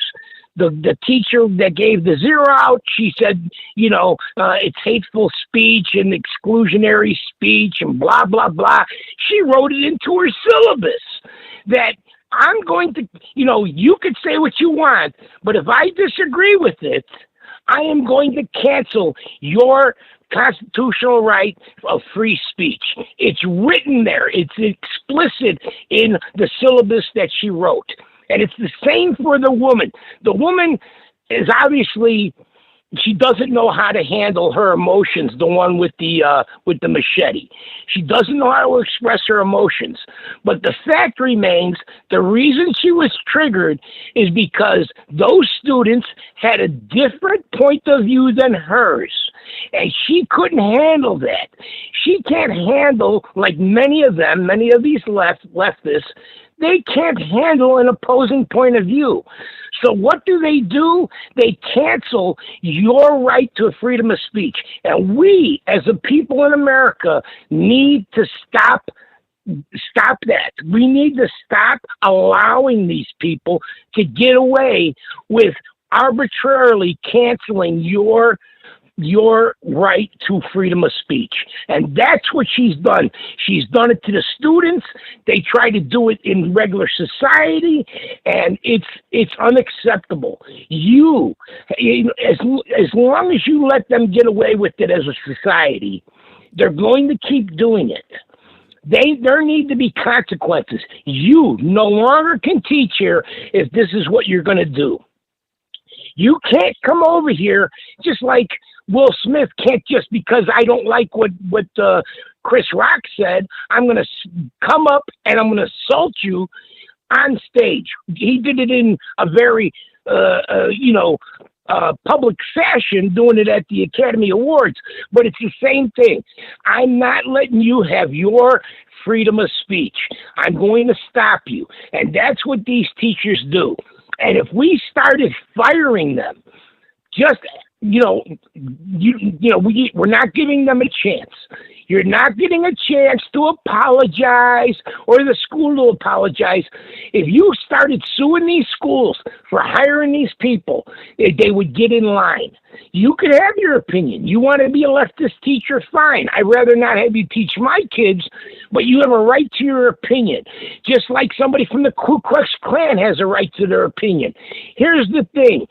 If your opinion is really that messed up, I want to shine a light on that. If you say the Holocaust never happened, it never happened. I know, but you met people that have a tattoo on their arm and they've been through the Holocaust, and the Holocaust did happen. You could argue about 6 million, 5 million, 3 million, but the Holocaust happened. The Germans wrote it down. They were meticulous in writing down how many people they transported and how many were killed. So you have a right to say that you don't believe in the Holocaust, but I'm going to let your opinion speak for you. And you let my opinion speak for me when I'm writing a paper on whatever. Just like you with your little 8 megabyte drawing that you did. You have a right to put the little innocuous guns and cannons and everything on your drawing, ABL. And unfortunately, they were in control and they controlled it. But a lawsuit, which obviously you're way past that, but if we started suing these schools for this treatment, you gave me a 0 on my paper just because I used language that you didn't agree with. And we need to start using their methods against them, which is you're getting sued, you're getting canceled. They want to cancel everybody else. But the thing is, we're letting them do this. And as a school, they should not let them do this. They hired them. Okay, they hired them. But you are not canceling someone's freedom of speech just because you don't like my opinion and you don't want to argue my opinion. Speaking of opinions, that's my 2 cents. Thanks very much, ABL, and I'll talk to you later. Thank you for the call. Appreciate you. You're welcome. All right, very well said. Shout out to my man, retired Chicago police officer. And thank you guys for being here. You guys are the best audience anywhere on these internets. I cannot do the show without you. If you like what you're hearing so far, please give the video a thumbs up. Like the video, share the video, do all that good stuff. That'll help me out tremendously. All right. Like I'm trying to find that project now on my old email. I don't think I'm gonna be able to find it though, but I might be able to. Who knows? We might be able to. Nah, it's not in here. But I'm gonna find it one day and show you guys. I see some of my old projects and they look pretty good. 651, you're on the line. Who am I speaking to? Hey, Bill, this is Josh from Minnesota, and I won't keep you long. I just have a quick question. Alrighty. Do you think you can ever do an entire show like in your Nigerian voice? Oh no, a whole show that might be a little hard. I might be able to do it in short spurts, but the whole show that'd be a little difficult. Yeah, I figured it'd probably like mess up your throat or something. Yeah, pretty much. But anyway, thank you for taking my call. Thank you for the call, man. Appreciate I it. just wanted to call and say that. All right, now. Shout out to the caller. Yeah, all right. Let me go to, I think I got time for like one or two more. 4-7 on your line, I'm speaker 2. And Corn Pop was a bad dude.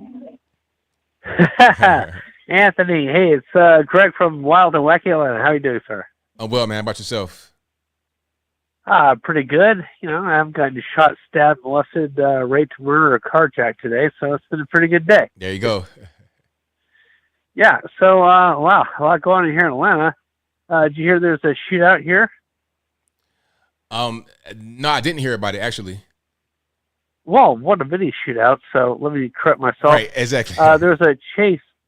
Exactly, right.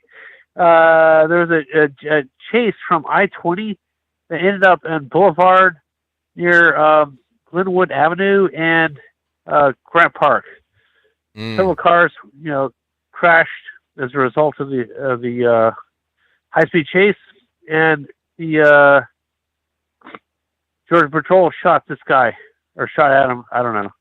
I think the guy lived. So I mean, is he captured? Did they get him? They captured him. Yeah, I don't think he shot him. I don't think he died. So right. This happened, I think, around 3 or 4 o'clock this afternoon.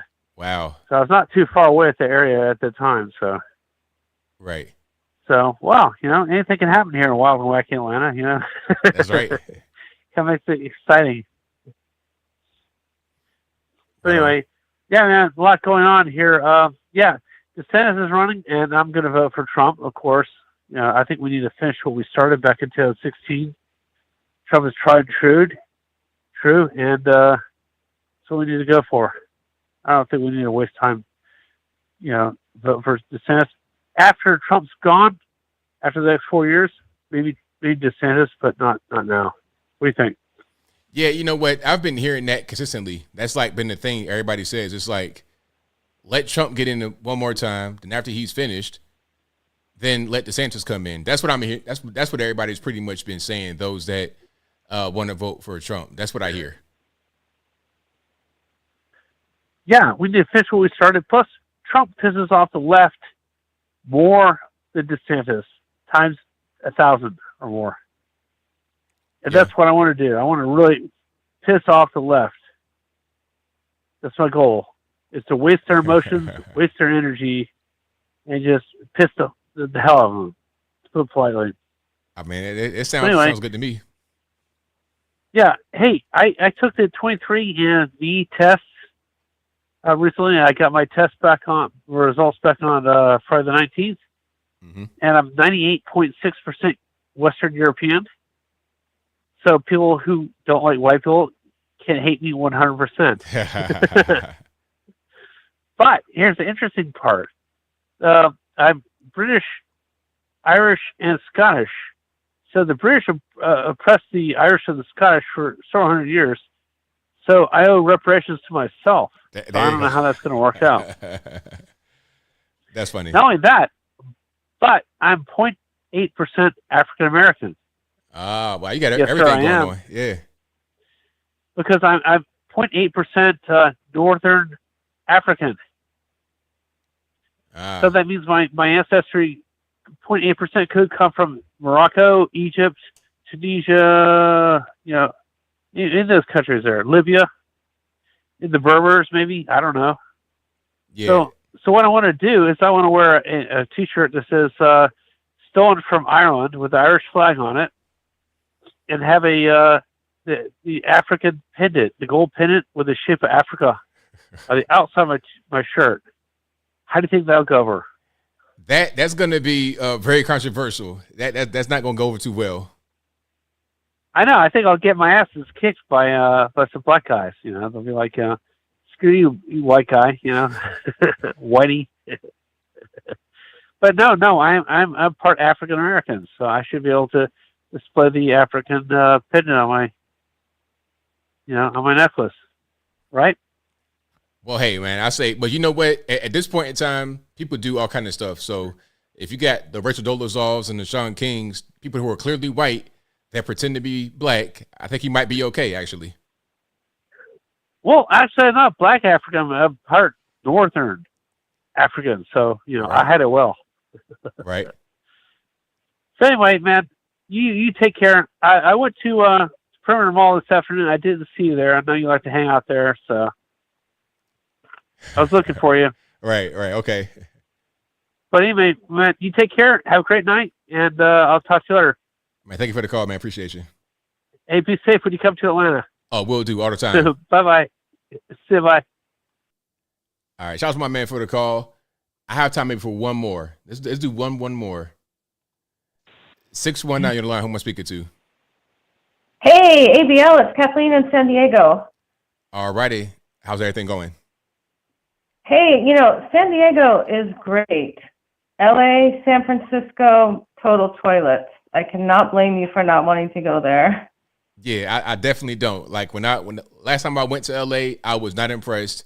I don't want to go back. But you say San Diego's cool? Yeah, I would not rule it out if you have a chance to come down here. I am not a California person, and California, it's so crazy here because of politics, it's just not sustainable. So things aren't going to change. They're not going to get better. They're going to tax us for everything, and they're going to misspend our money. They took away light bulbs here, incandescent light bulbs. You heard that, right? Yeah, I think I did hear about that. That's crazy. Yeah, they want to tax every mile you drive. We talked about that. This whole reparations thing, for real, it's just going to implode. So, but right now, San Diego, I live in kind of like a paradise here. San Diego, it's got everything you could want from a city. Beautiful outdoor stuff. And also it's more conservative. We got all the military and, the San Ysidro crossing into Tijuana is the busiest border crossing in the world. So there's like a lot of federal law enforcement, body and arms, and Navy, Naval Air Station, Marine Corps, Recruitment Depot. The air station is near my house, so we get like the Blue Angels and jets, and 30 minutes door to shore from my house, fruit, crazy fruit all year long, lettuce, fresh herbs, gardeners, paradise. So it's awesome. Don't rule it out. But unfortunately, what's happening is, all the LA and Silicon Valley people are kind of catching on to San Diego. But I'd recommend visiting if you can, if you get a chance. Don't rule it out. It's kind of like a better side of California. We're kind of separated from all the garbage up in LA and Orange County by Camp Pendleton, so that kind of saves us. I went up to Seattle lately. You want to hear about that? Sure.